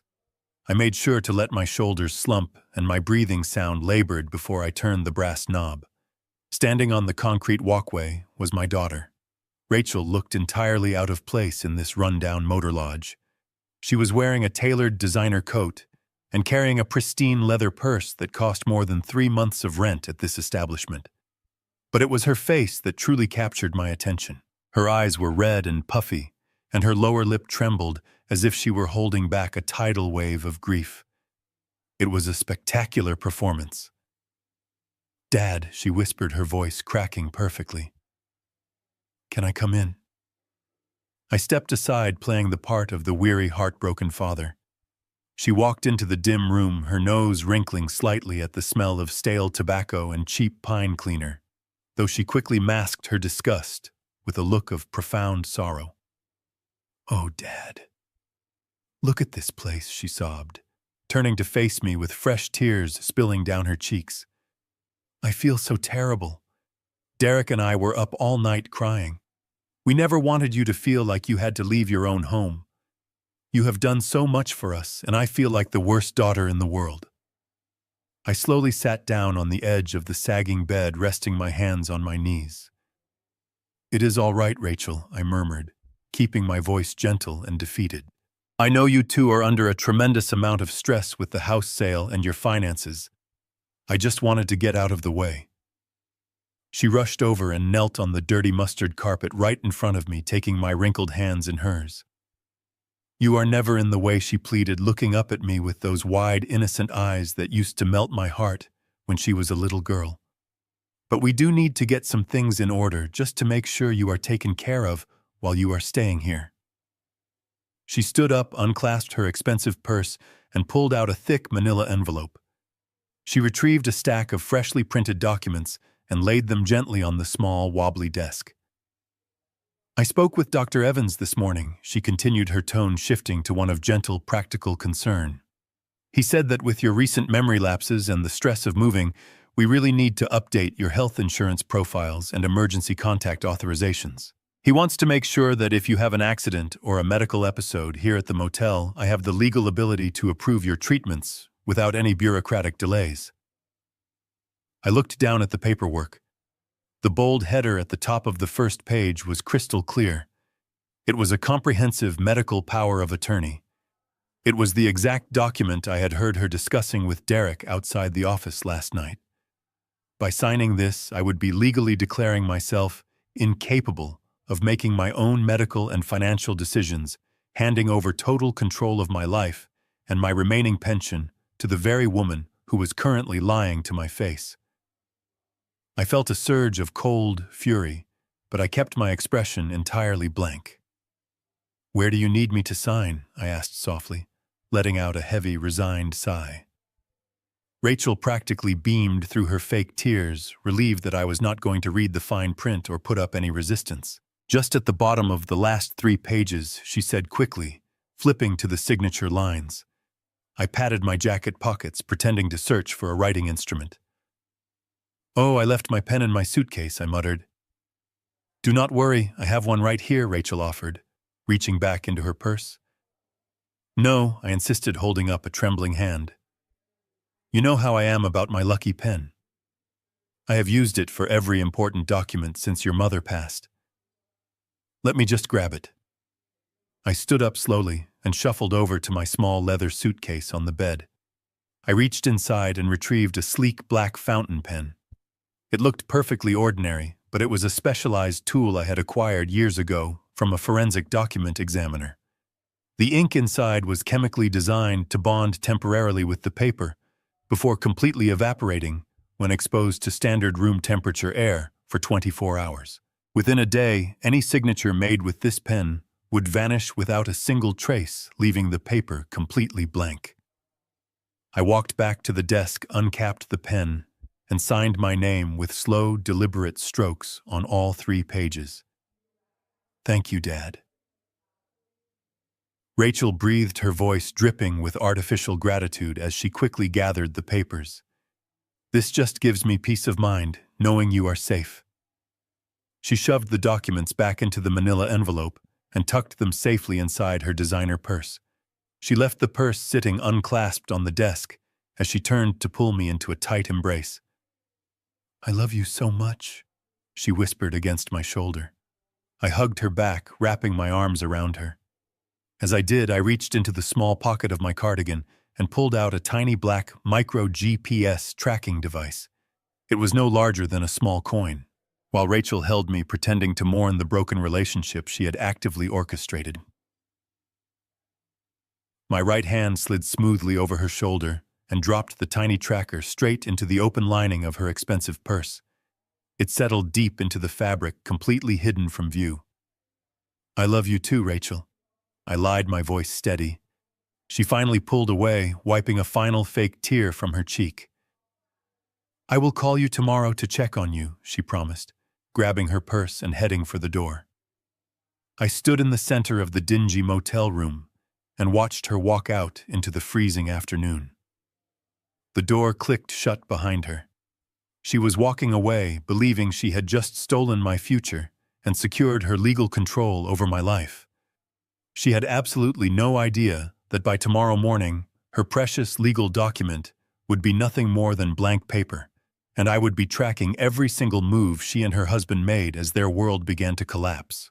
I waited until the sound of her car engine faded completely into the distance before I moved. I locked the deadbolt again and immediately pulled my heavy laptop out from under the sagging mattress. I opened a specialized tracking application, one I had custom built years ago, to monitor corporate assets moving across international borders. A map of the greater Denver area filled the glowing screen, and a small, pulsing red dot appeared right near the highway on-ramp. The micro GPS tracker was functioning perfectly. I watched the red dot move rapidly down the interstate, heading straight back to the upscale suburb where my house sat. Rachel was going home to her husband, completely oblivious to the digital tether she had just brought into their inner sanctum. I needed to be mobile to keep a close eye on them. I used a secure prepaid phone to call a local car rental agency and arranged for a discreet, unmarked gray sedan to be dropped off at the diner next door. By the time the rental car arrived, the red dot on my screen had been stationary at the house for nearly an hour. I sat in the driver's seat of the gray sedan, the heater fighting off the afternoon chill, my laptop resting securely on the passenger seat. Suddenly, the dot began to move again. But it was not heading toward the medical clinic of her corrupt doctor, and it was not heading toward a local grocery store. It was moving fast toward the commercial financial district on the north side of the city. I merged onto the highway, staying far behind. My phone guided me through the traffic. The pulsing dot finally came to a stop in the parking lot of a sleek, modern office park, known for housing aggressive investment firms and private equity groups. I pulled into a massive retail shopping center across the street, finding a parking spot that gave me a clear, unobstructed view of the office park entrance. I reached into my small leather suitcase on the back seat and pulled out a pair of high-powered compact binoculars. I rolled my passenger window down just a crack to avoid the harsh glass glare and pressed the cold lenses to my eyes. Within moments, I spotted Derek. He was pacing nervously near the front glass entrance of the main building, clutching a thick leather briefcase tightly to his chest. He looked absolutely terrible. His expensive tailored suit was deeply wrinkled. His silk tie was hanging loose around his neck, and even from this considerable distance I could see the frantic, desperate energy radiating from his every single movement. He kept checking his expensive watch, constantly shifting his weight, and violently wiping sweat from his forehead, despite the freezing winter weather blowing around him. A few minutes later, a heavy black luxury SUV pulled up to the curb right in front of him. Two men in sharp dark suits stepped out of the vehicle. They did not look like standard suburban home buyers looking for a nice neighborhood with good schools for their children. They were fast cash property liquidators. They were the exact kind of predatory real estate investors who specifically preyed on desperate sellers facing imminent foreclosure, offering immediate cash buyouts at massive punishing discounts. Derek practically ran forward to greet them. His fake salesman smile stretched so incredibly tight across his face that it looked painful. They did not go inside to conduct business. They stood right there on the freezing sidewalk. Derek rapidly pulled out glossy printed photos of the house and began pointing aggressively to the various legal papers inside his briefcase. I could read his panicked body language perfectly from across the street. He was practically begging these men to take the deal. A beautiful property like my house in that specific upscale neighborhood should easily command its full asking price, if not significantly more, in a normal competitive market. But Derek did not have the luxury of time for a normal market. He had a first-class flight to Cabo booked for late tonight, and he had a terrifying shadow syndicate expecting $500,000 by the end of the business day. He was offering them an absolute fire sale. To get the clean liquid cash he desperately needed right this very second to save his own miserable life, he was easily slashing the asking price by at least 30%. He was throwing away hundreds of thousands of dollars of equity just to facilitate his criminal escape. The two investors looked at the papers, exchanged a profitable glance, and nodded. One man signed a thick document on the hood of the SUV. Derek slumped back against the glass wall of the office building, letting out a heavy, visible breath of pure, unadulterated relief. He shook their hands violently, grinning wildly. He truly believed he had just secured his ultimate salvation. He thought he had just legally sold the beautiful house right out from under my daughter, secured his stolen fortune, and finalized his grand escape plan to Mexico with his mistress. I lowered the binoculars and smiled a cold, completely humorless smile in the quiet isolation of my rental car. Let him celebrate his hollow victory. Let him think he won. He had absolutely no idea that the purchase agreement he had just signed with those liquidators was legally worthless. The moment those cash investors took that paperwork to the bank to attempt to transfer the deed, they would hit a massive, impenetrable wall named Apex Financial. They would discover the lien, and the entire cash deal would collapse. The financial trap I had built with Jonathan was fully set. Derek was a dead man, walking celebrating a payout he would never be allowed to touch. Before I could pull the final lever to crush his reality, I needed to make certain Rachel's extremely cruel medical scheme was dismantled completely. I calmly put the car into drive.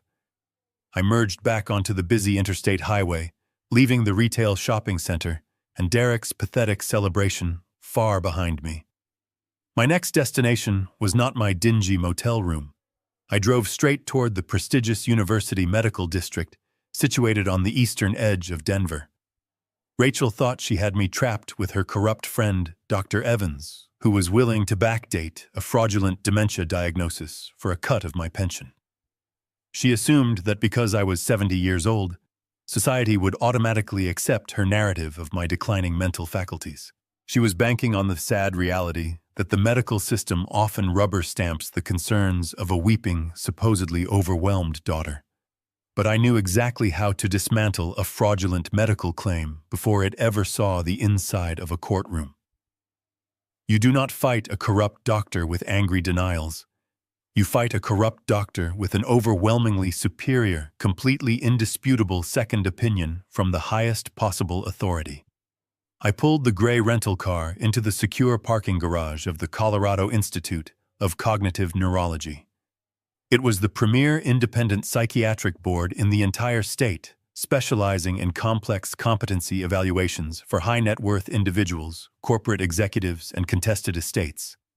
Their reputation was absolutely pristine, and their findings were considered the gold standard in any legal proceeding.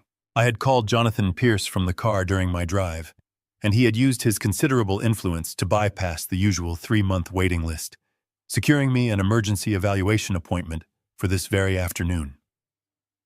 I walked through the sliding glass doors into the immaculate, brightly lit reception area.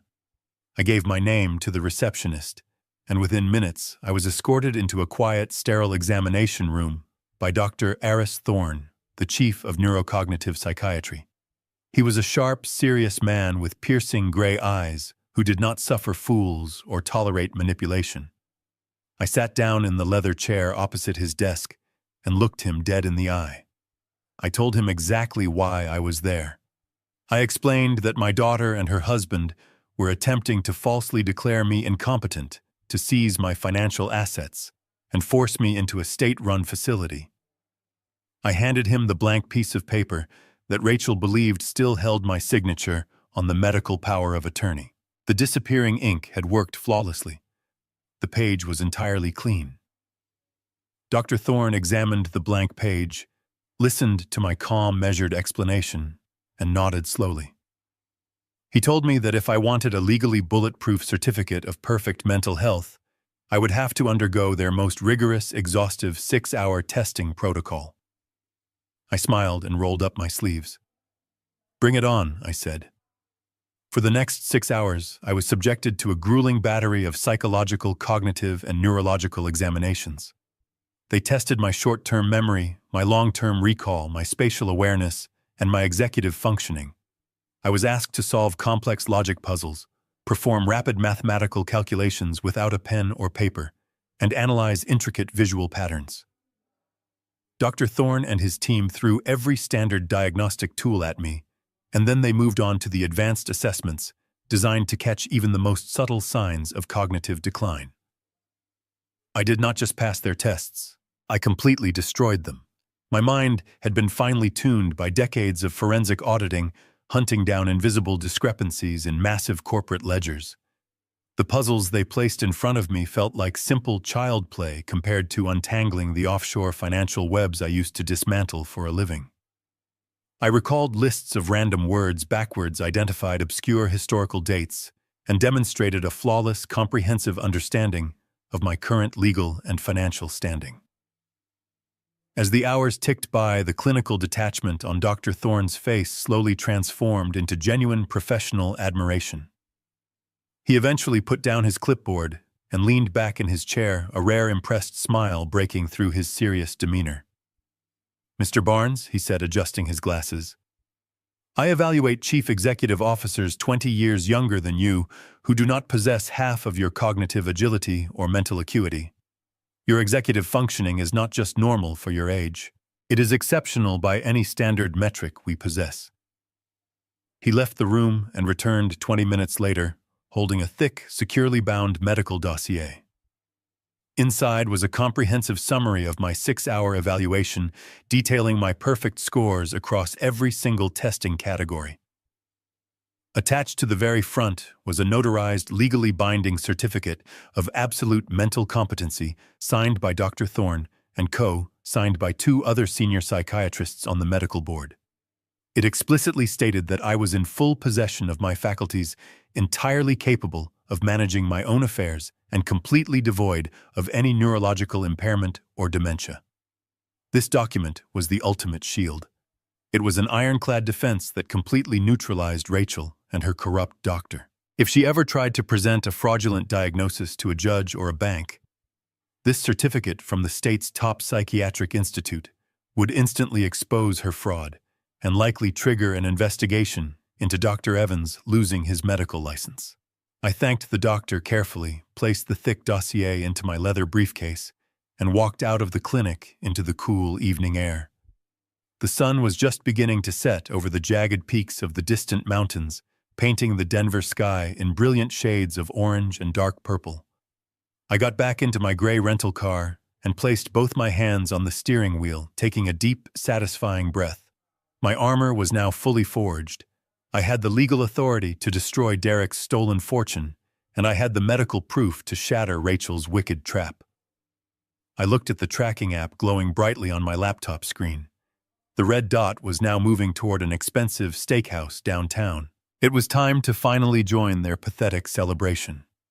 The Golden Steer was one of the most exclusive dining establishments in all of downtown Denver. It was the kind of place where the lighting was kept intentionally dim, the booths were upholstered in deep burgundy leather, and the air was thick with the scent of aged mahogany and perfectly seared prime rib. I parked my gray rental car across the street, sitting in the quiet shadows, watching the grand entrance through the falling snow. Inside, seated at a highly coveted circular table right in the center of the main dining room, was my family.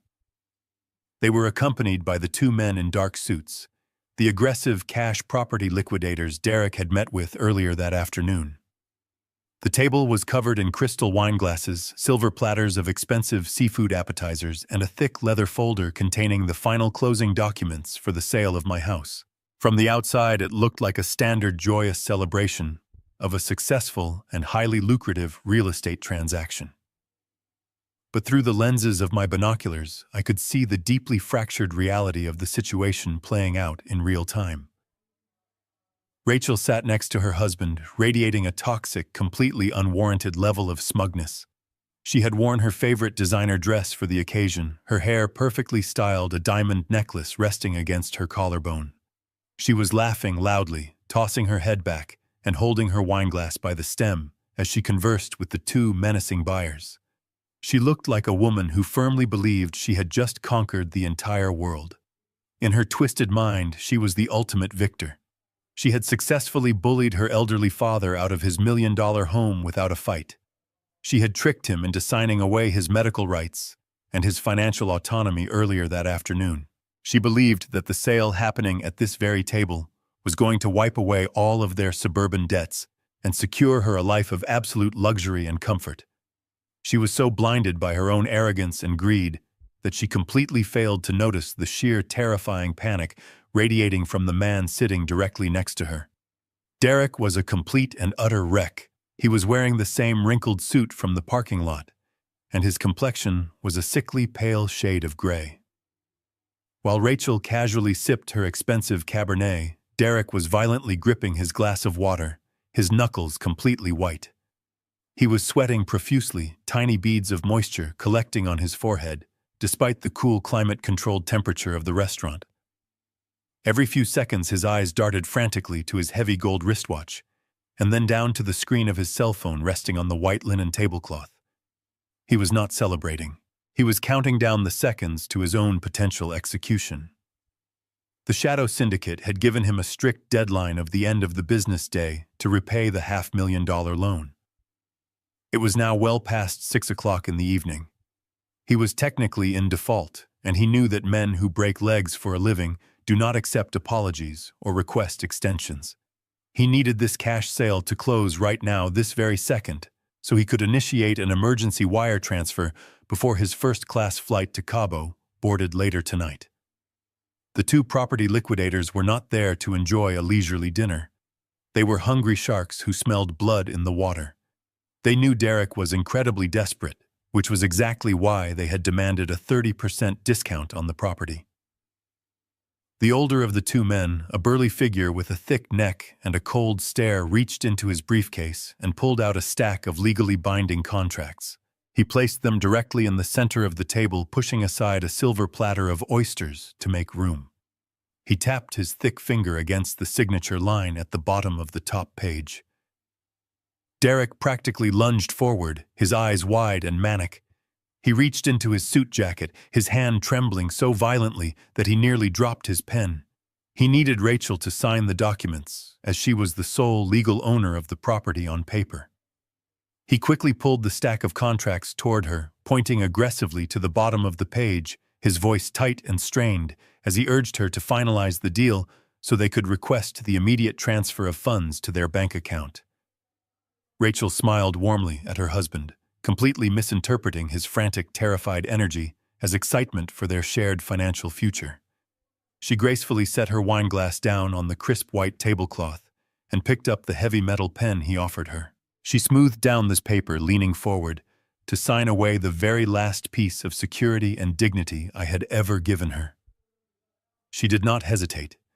She did not express a single ounce of remorse or guilt for the father what she had banished to a freezing, miserable motel room, just to make this exact moment possible.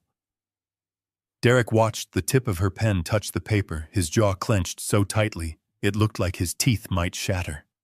He was seconds away from legally securing the funds he needed to abandon her, pay off the violent syndicate, and run into the arms of his waiting mistress. He thought he had navigated the storm perfectly. He thought his master plan was executed. He thought he was completely safe. I closed my laptop on the passenger seat, leaving the glowing red dot of the tracking application behind. I placed my binoculars back into their leather case. I checked the interior pocket of my tailored suit to ensure the thick, bulletproof psychiatric evaluation and the legal documents from Apex Financial were perfectly secure.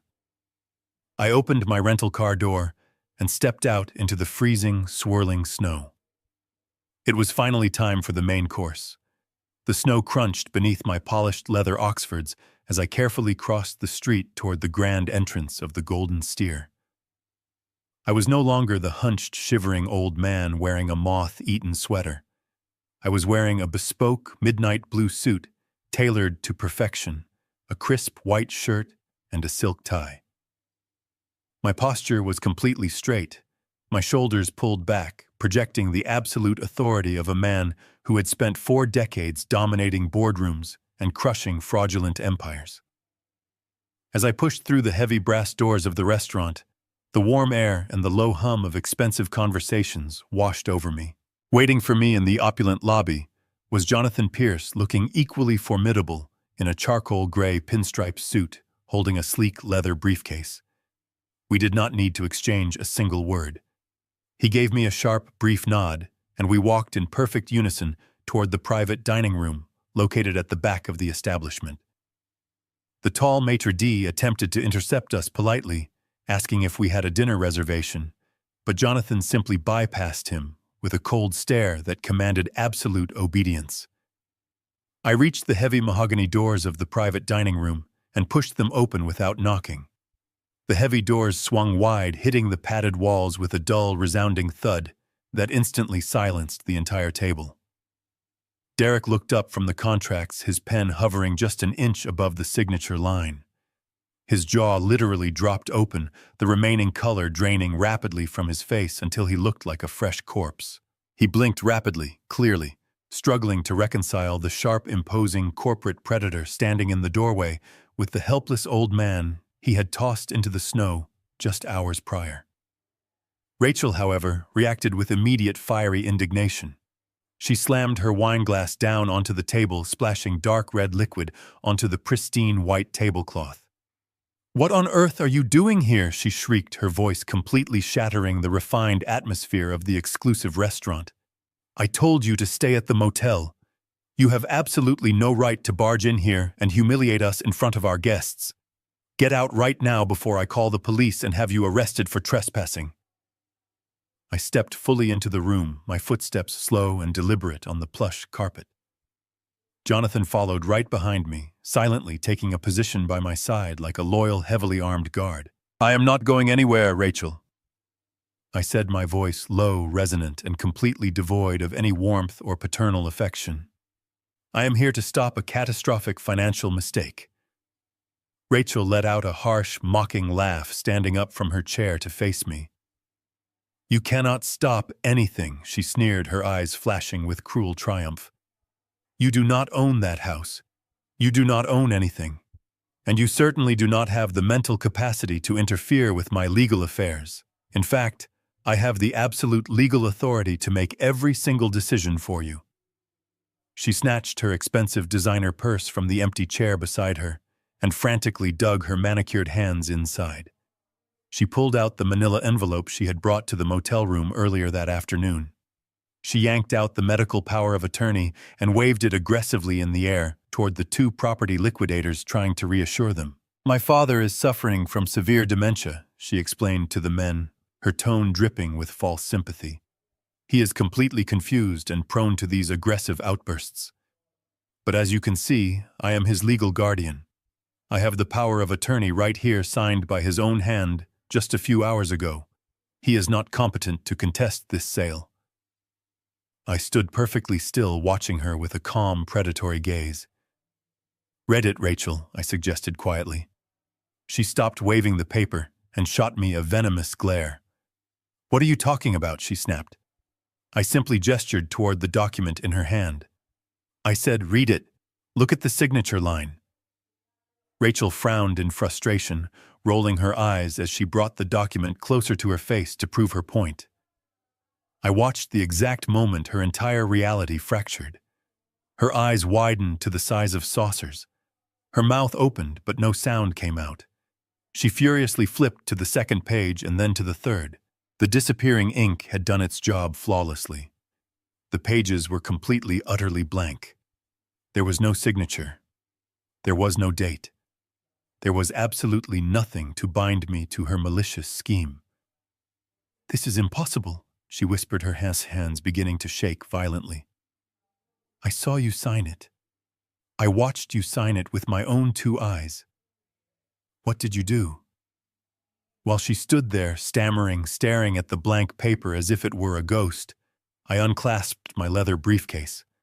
I pulled out the thick, heavily bound dossier from the Colorado Institute of Cognitive Neurology and tossed it onto the center of the table. It landed right on top of their real estate contracts with a heavy, authoritative smack. "That is a comprehensive 6-hour psychiatric evaluation conducted this very afternoon by the Chief of Neurocognitive Psychiatry," I announced, ensuring my voice carried to the 2 investors. "It officially certifies that I am in perfect mental health, completely competent, and absolutely capable of managing all of my personal and financial affairs. Any claim to the contrary by my daughter or her fraudulent medical contacts is a direct act of perjury and attempted financial exploitation of a senior citizen."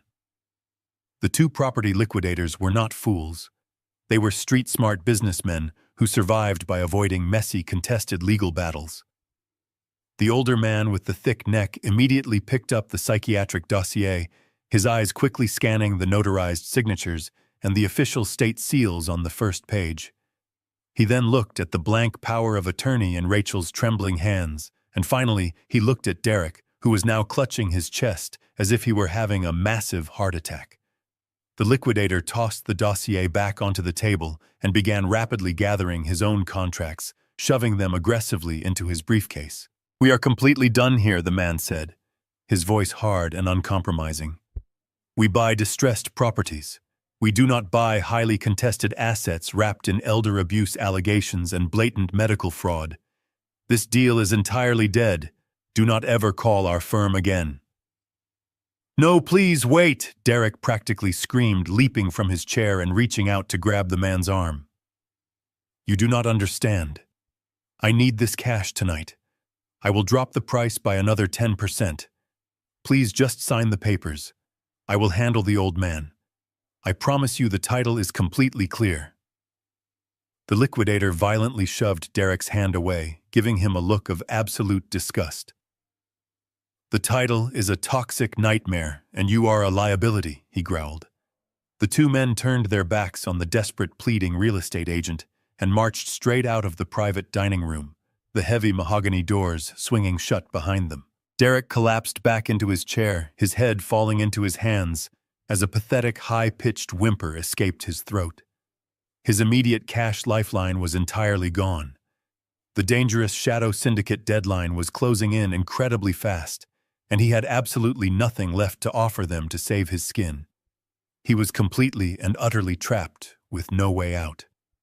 The silence in the room was absolute, broken only by the sound of Derek taking short, ragged breaths. He slowly lifted his head from his hands. The terrified whimpering stopped, replaced by a sudden, volatile surge of pure adrenaline and defensive rage. He looked at me, his eyes bloodshot and wild, like a cornered animal, realizing it had just been completely outsmarted by its prey. He pushed his chair back so violently that it toppled over, crashing against the burgundy-patterned carpet with a heavy thud. "You crazy old fool!" Derek screamed, spit flying from his lips as he pointed a shaking finger directly at my chest. "Look what you just did. You just destroyed everything. That was the only way out. That was the only way to save the house and fix this entire mess." He took a threatening step toward me, his fists clenched tightly at his sides. I did not flinch. I did not move a single muscle. I just stood there watching him unravel, feeling nothing but a profound sense of cold, calculated justice. I had waited for this exact moment since I first opened that black duffel bag in the freezing snow. "Get out of here," he bellowed, his voice echoing off the padded walls of the private dining room. "Get out before I throw you out myself. You have ruined my life. I am going to call security, and then I am going to call the police. You are a trespasser, Harrison. You have no right to be here, and you have absolutely no right to interfere with my private property and my business. Before Derek could take another aggressive step toward me, Jonathan Pierce stepped smoothly into the narrow space between us. Jonathan did not raise his voice. He did not posture aggressively. He simply radiated the quiet, absolute authority of a man who held the power to destroy entire corporate structures with a single stroke of a pen. I strongly advise against calling the police or attempting to touch my client. Mr. Lawson. Jonathan said, his voice calm, measured, and dangerously cold. If you lay a single finger on Mr. Barnes tonight, I will personally ensure you spend the rest of your miserable life dealing with aggravated assault charges on top of your impending federal financial indictments. Derek stopped dead in his tracks. He blinked, his drug-addled panic momentarily cut by the sharp, authoritative tone of the lawyer standing in front of him. "Who the hell are you?" Derek demanded, though his voice had lost a significant amount of its previous volume. "Are you his attorney? What is this? You think you can just barge in here and threaten me? I am the victim here." Jonathan reached down and unclasped the brass locks on his sleek leather briefcase. He did not answer the question immediately. Instead, he reached inside and pulled out a heavy, thick manila folder. He placed it carefully on the pristine white tablecloth directly in front of where Derek was standing. He pushed it forward, the heavy cardboard sliding smoothly across the fabric until it bumped gently against Derek's crystal water glass. "I am Jonathan Pierce," he began, straightening the lapels of his jacket. "I am indeed the personal legal counsel for Mr. Harrison Barnes. However, that is not the primary reason I am standing in this room tonight. I am also the managing partner and the chief legal representative for a private equity and debt acquisition firm known as Apex Financial." Derek stared at the folder, his brow furrowing in deep, panicked confusion. "Apex Financial," he repeated the words, tasting foreign and sour on his tongue. "I do not know any Apex Financial. I have never done business with your firm. What does this have to do with me selling my house today?" "It has absolutely everything to do with your house, Mr. Lawson." Jonathan replied smoothly, his eyes locking onto Derek like a hawk. "Because as of 2 o'clock this afternoon, Apex Financial legally purchased a highly distressed asset. We acquired a specific high-yield promissory note from a private lending organization located in the warehouse district on the outskirts of this city." The blood drained from Derek's face so fast, I thought he might actually faint right there on the carpet. His knees visibly buckled, and he had to grab the edge of the dining table just to keep himself standing upright. His mouth opened and closed like a fish suffocating on dry land, but no sound emerged. He knew exactly which private lending organization Jonathan was talking about. He knew exactly what promissory note had just been purchased. Jonathan tapped a perfectly manicured finger against the top of the heavy folder. "My firm now holds the exclusive, legally binding $500,000 lien on the property you just attempted to illegally sell," Jonathan stated, his voice ringing with absolute crushing finality. "You are in severe default of the original terms of that loan. The grace period has completely expired. You failed to make the required balloon payment to the original creditors, and you certainly do not have the funds to satisfy the massive debt to my firm. Therefore, as your sole legal creditor, Apex Financial is officially calling in the loan. This house is seized. It cannot be sold, it cannot be transferred, and it cannot be used as collateral ever again." "No," Derek whispered the word barely escaping his trembling lips. "No, they cannot do that. They promised me I had until the end of the day. They promised me I could pay them back with the cash from this sale. I just needed 1 more hour." "Criminals are rarely known for their strict adherence to verbal agreements, Mr. Lawson," Jonathan noted dryly. "They saw an opportunity for immediate clean liquidity, and they took it without a second thought. They washed their hands of you, and now you belong entirely to us." Derek stared at the heavy folder as if it were a venomous snake coiled and ready to strike. The terrifying reality of his situation was finally crashing down upon him in full force. The violent shadow syndicate was no longer his biggest problem. The true nightmare was standing right in front of him. He looked up, his terrified eyes darting from Jonathan Pierce to me. He looked at my tailored suit, my calm demeanor, and the absolute lack of surprise on my face. The realization hit him with the force of a speeding freight train. He finally understood the magnitude of his mistake. "You!" Derek gasped, his voice cracking with pure terror as he stared directly into my eyes, pointing a shaking finger at me. "You are Apex Financial. You bought the debt." I did not nod. I did not smile. I simply held his gaze, letting the heavy silence confirm everything he feared. Derek let out a hollow, agonizing gasp, staggering backward until his shoulders hit the wall. He had tried to steal my future, and in response I had legally purchased his entire life. His secret illegal debt was now completely exposed in the brightly lit room. The house he had tried to sell out from under my daughter was firmly in my complete control. He had absolutely nothing left. "Wait," Michelle interrupted, her voice trembling as she looked back and forth between her devastated husband and the manila folder on the table. "What debt? What private lending organization? Derek, what are they talking about? We do not owe anyone $500,000. We only have the standard mortgage on the house. What is going on right now?" Rachel had been sitting in stunned silence since the liquidators left the room, completely incapable of processing the rapid, devastating turn of events. She had watched her perfect plan disintegrate into thin air, and now she was hearing terrifying terms, like distressed assets and shadow syndicates, being associated with her supposedly successful husband. Derek could not even look at her. He pressed his back against the padded wall of the restaurant, sliding down slowly until he was crouched on the floor, burying his face deep in his hands. He was completely broken.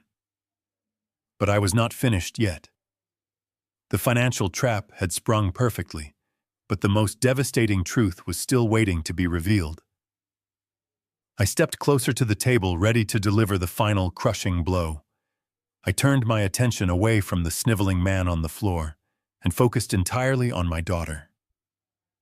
Rachel was staring at me, her eyes wide with a mixture of confusion and mounting dread. She still believed she was the smartest person in the room, holding on to the dying embers of her fabricated reality. I reached into the breast pocket of my tailored suit jacket. My fingers brushed against the cold metal of the encrypted flash drive and the smooth paper of the bright pink sticky note. I pulled them both out and tossed them casually onto the table. They landed right in the center of her pristine white porcelain dinner plate. Rachel looked down at the items, her brow furrowing. "What is this?" she asked, her voice wavering, as she reached out to pick up the small piece of neon paper. "He did not kick me out of the house for you, Rachel," I said, my voice cutting through the heavy air like a sharpened blade. "He did not throw me into the freezing snow because my presence was stressing you out or ruining the aesthetic of your beautiful home. He kicked me out so he could steal $650,000 in escrow money from his own real estate clients. He forged your signature on a fraudulent loan document to borrow $500,000 from a violent shadow syndicate using your only asset as collateral. He planned to sell the house today at a massive discount, leave you completely alone to face the police and the debt collectors, and run away to Cabo San Lucas tonight. And he was not planning to go alone." Rachel froze. The color rapidly drained from her face as my words washed over her. Her hands trembled as she held the bright pink sticky note up to the dim restaurant lighting. I watched her eyes dart back and forth across the elegant blue handwriting. I watched her read the words that had shattered my heart just hours ago. "Get the house money from the old man, dump your wife, and I will see you in Cabo," signed Vanessa. The silence that followed was heavy and suffocating. The illusion she had built for herself, the perfect marriage, the impending wealth, the absolute control she thought she had over her life and mine, shattered into a million jagged pieces. She slowly turned her head to look at Derek. He was still cowering on the floor against the padded front wall, his face buried in his hands, weeping uncontrollably. His silence was the ultimate confession. The transformation in Rachel was immediate and terrifying. The smug, confident woman who had laughed at me just 10 minutes earlier completely vanished. In her place was a woman scorned, humiliated, and utterly destroyed by the man she had chosen over her own father. A guttural, agonizing scream ripped from her throat. It was a sound of pure, unadulterated primal rage. Without a single moment of hesitation, her hand darted down to the table. Her fingers wrapped tightly around the thick wooden handle of the heavy serrated steak knife resting next to her plate. Before Jonathan or I could even react, Rachel launched herself over the table, sending wine glasses and silver platters crashing to the floor in a symphony of breaking crystal and spilling food. Derek screamed in sheer terror as his wife tackled him to the carpeted floor. He threw his arms up to protect his face just as she brought the heavy steak knife slashing down. The sharp blade tore through the fabric of his suit jacket and sliced deeply into his forearm. Blood instantly blossomed across his white dress shirt. He shrieked in pain, desperately trying to push her off, but Rachel was fueled by the blinding adrenaline of absolute betrayal. She swung the knife again, screaming curses and weeping hysterically. "I will kill you!" she shrieked, her voice echoing wildly through the restaurant. "You tried to ruin me. You tried to leave me. Who is Vanessa? I will kill you both." The private dining room erupted into total, uncontrollable chaos. The heavy mahogany doors burst open, and 3 waiters rushed inside, their faces pale with shock at the horrific scene unfolding on the floor. Jonathan immediately stepped back, pulling out his cell phone to call the authorities, while the waiters bravely lunged forward to intervene. It took all 3 grown men to finally pry Rachel off her bleeding husband. They wrestled the steak knife from her frantic grip and pinned her arms behind her back. She thrashed wildly against them, sobbing and screaming Derek's name, her designer dress ruined and covered in his blood. Derek scrambled backward until he hit the far corner of the room, clutching his bleeding arm, sobbing pathetically like a beaten child. I stood in the center of the wreckage, entirely untouched by the physical violence and the emotional devastation swirling all around me. I did not feel an ounce of pity for either of them. Rachel had coldly calculated my demise to steal my pension and lock me away in a desolate facility. Derek had callously planned to steal from the innocent and abandon his wife to violent criminals. They were 2 incredibly toxic people who had finally collided with the brutal consequences of their own monstrous actions. I calmly reached down and picked up the pink sticky note that had fluttered to the carpet during the struggle. I carefully placed it back into my breast pocket. I looked at Rachel, who was still screaming and fighting against the waiters holding her back. Then I looked at Derek, bleeding and trembling, in the corner, his life completely ruined. I had promised Jonathan that I would legally dismantle Derek's entire existence and show my daughter exactly who she had bet her future on. The trap had worked flawlessly. The destruction was absolute. Now the authorities were on their way, and the final chapter of their downfall was about to begin. The distant wail of police sirens began to echo through the freezing downtown streets, cutting sharply through the tense atmosphere of the ruined dining room. The sound grew louder with every passing second, an approaching storm of justice that I had personally summoned over an hour ago. While Jonathan was finalizing the Apex financial paperwork, I had made a very detailed, anonymous phone call from my prepaid device to the Federal Financial Crimes Division. I provided them with the exact routing numbers, the name of the fraudulent shell corporation, and the physical location of the man who had systematically embezzled $650,000 from innocent homebuyers. I also made sure to mention that the suspect was considered a severe flight risk with a first-class ticket to Mexico booked for that very evening. The authorities do not take grand larceny lightly, especially when the perpetrator is actively attempting to flee international borders. The heavy brass doors at the front of the restaurant flew open.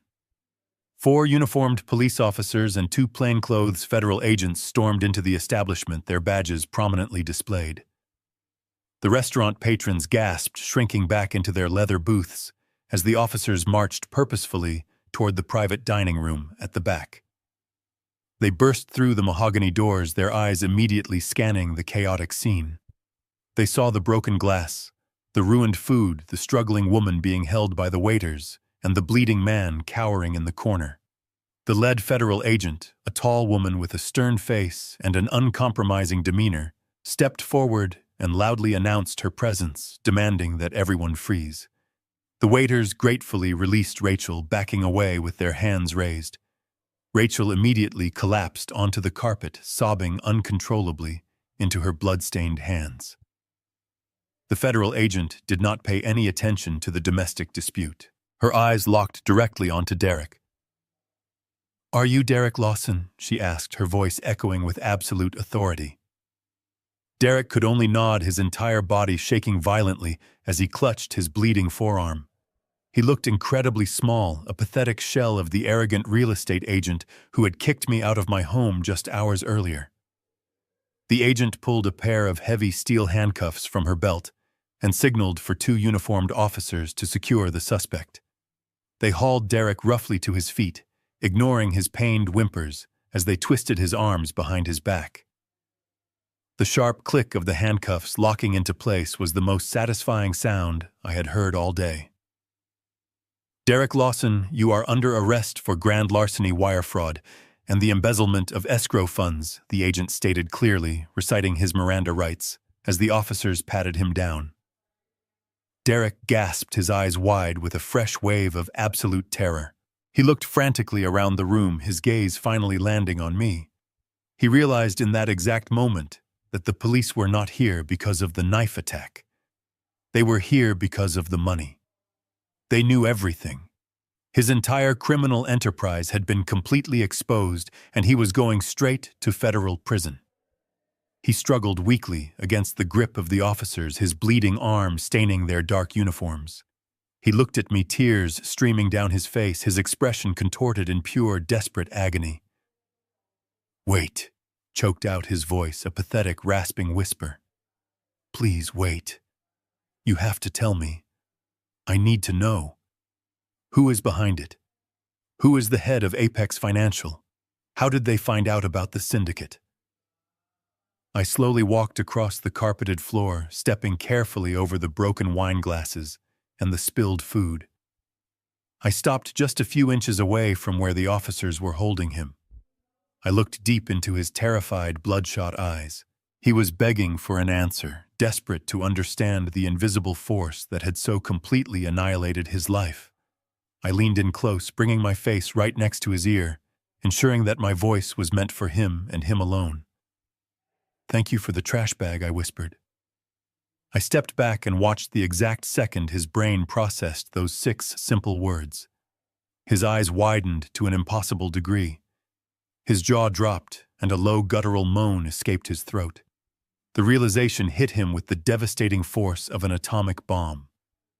Apex Financial was not some faceless corporate entity. It was the frail, elderly father-in-law he had abused, belittled, and thrown out into the snow. The trash bag he had carelessly instructed his wife to throw at me contained his entire stolen fortune and the blueprint to his destruction.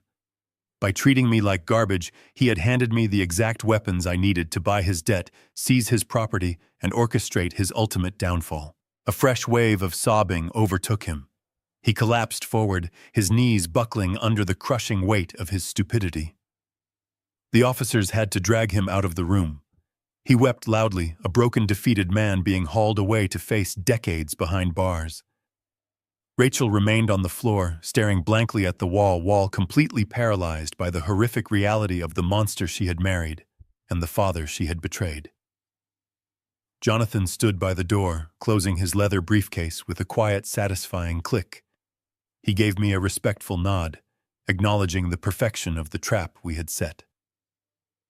The police sirens outside began to wail once again, signaling the departure of Derek Lawson from the civilized world.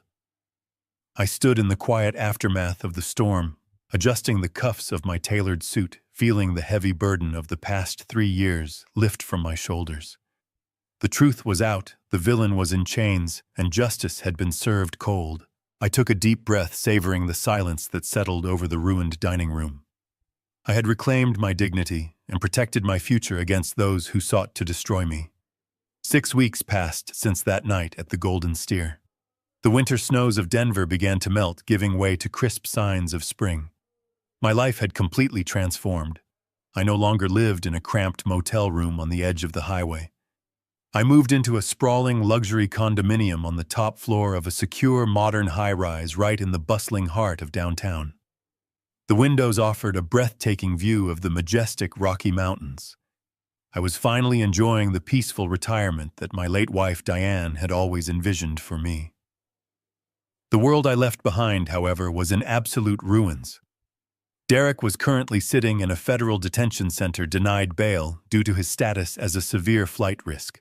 The federal prosecutors meticulously uncovered every single one of his shell companies and fraudulent wire transfers. He was facing a multitude of charges from grand larceny to wire fraud, carrying a combined maximum sentence of over 30 years in federal prison. His stolen funds had been completely seized, leaving him entirely at the mercy of an overworked public defender. Rachel did not fare much better. When Apex Financial formally foreclosed on the million-dollar property, she was legally evicted. She had no savings, no assets, and no professional income to fall back on. To make matters substantially worse, the innocent home buyers that Derek had defrauded filed massive civil lawsuits against her, arguing she was a willing beneficiary of his criminal enterprise. Her bank accounts were completely frozen pending the investigation. Her pristine credit score was obliterated. The arrogant woman who sipped expensive wine was now entirely homeless, forced to live out of her compact sedan in the dark corners of public parking lots. I knew all of this because my lawyer kept me thoroughly updated on the legal proceedings. But I had not actually seen my daughter since the night she attacked her husband. That streak ended on a brisk Tuesday morning. I walked out of the gleaming glass lobby of my building, intending to take a quiet stroll to my favorite local coffee shop. As I stepped onto the pristine sidewalk, a figure emerged from the shadows near the parking garage entrance. It was Rachel. The transformation was shocking. Her hair was tangled and unwashed. Her clothes were heavily wrinkled and stained. She looked exhausted, shivering in a thin jacket that was not nearly warm enough for the morning chill. The moment she saw me, her eyes filled with desperate, frantic tears. She rushed forward, closing the distance between us before the building security guard could even react. "Dad," she sobbed, her voice a hollow, broken rasp. "Dad, please wait. Please talk to me." I stopped walking, but I did not reach out to comfort her. I stood perfectly still, looking at her with the same clinical detachment I used to examine fraudulent spreadsheets. She completely collapsed onto the cold, concrete pavement, falling to her knees right in front of me.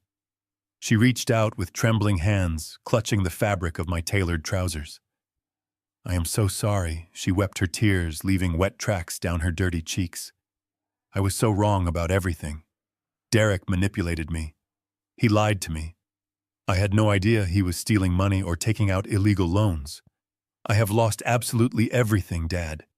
I am sleeping in my car. I have nothing to eat. Please, you have to help me.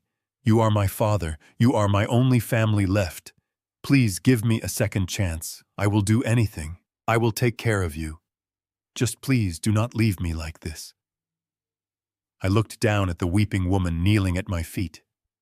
A few years ago, the sight of my daughter crying would have shattered my heart into a million pieces. I would have moved heaven and earth to fix her problems. But the man who loved her died the exact moment she threw a black duffel bag at his chest and told him to walk out into a freezing blizzard. I gently, but firmly, pulled my leg back, forcing her to release her desperate grip on my trousers. I looked down at her with absolute cold clarity. "You did not care about family when you tried to lock me in an asylum to steal my pension," I said, my voice steady and completely devoid of emotion. "You did not care about family when you threw me out of the house I bought for you simply because my presence was an inconvenience to your greed. You made your choice, Rachel. You threw me out like trash. Now you can enjoy your own garbage." I turned my back on her and walked away. I did not look over my shoulder. I ignored the agonizing screams and the desperate pleas echoing down the sidewalk behind me. I chose my own dignity, my peace, and my self-respect over the toxic, poisonous bonds of blood. Later that evening, I stood on the expansive balcony of my condominium, the city lights of Denver glittering brightly below me. I held a heavy crystal glass filled with expensive, aged bourbon. The legal sale of the foreclosed house had been finalized earlier that week. After Jonathan took his fees, a massive sum remained. I did not keep a single penny. I transferred the entire balance to a charity dedicated to providing free legal aid to elderly individuals who suffered financial abuse by their family members. I took a slow sip of the warm bourbon. Society conditions us to believe family is everything. But blood is not a binding contract for abuse.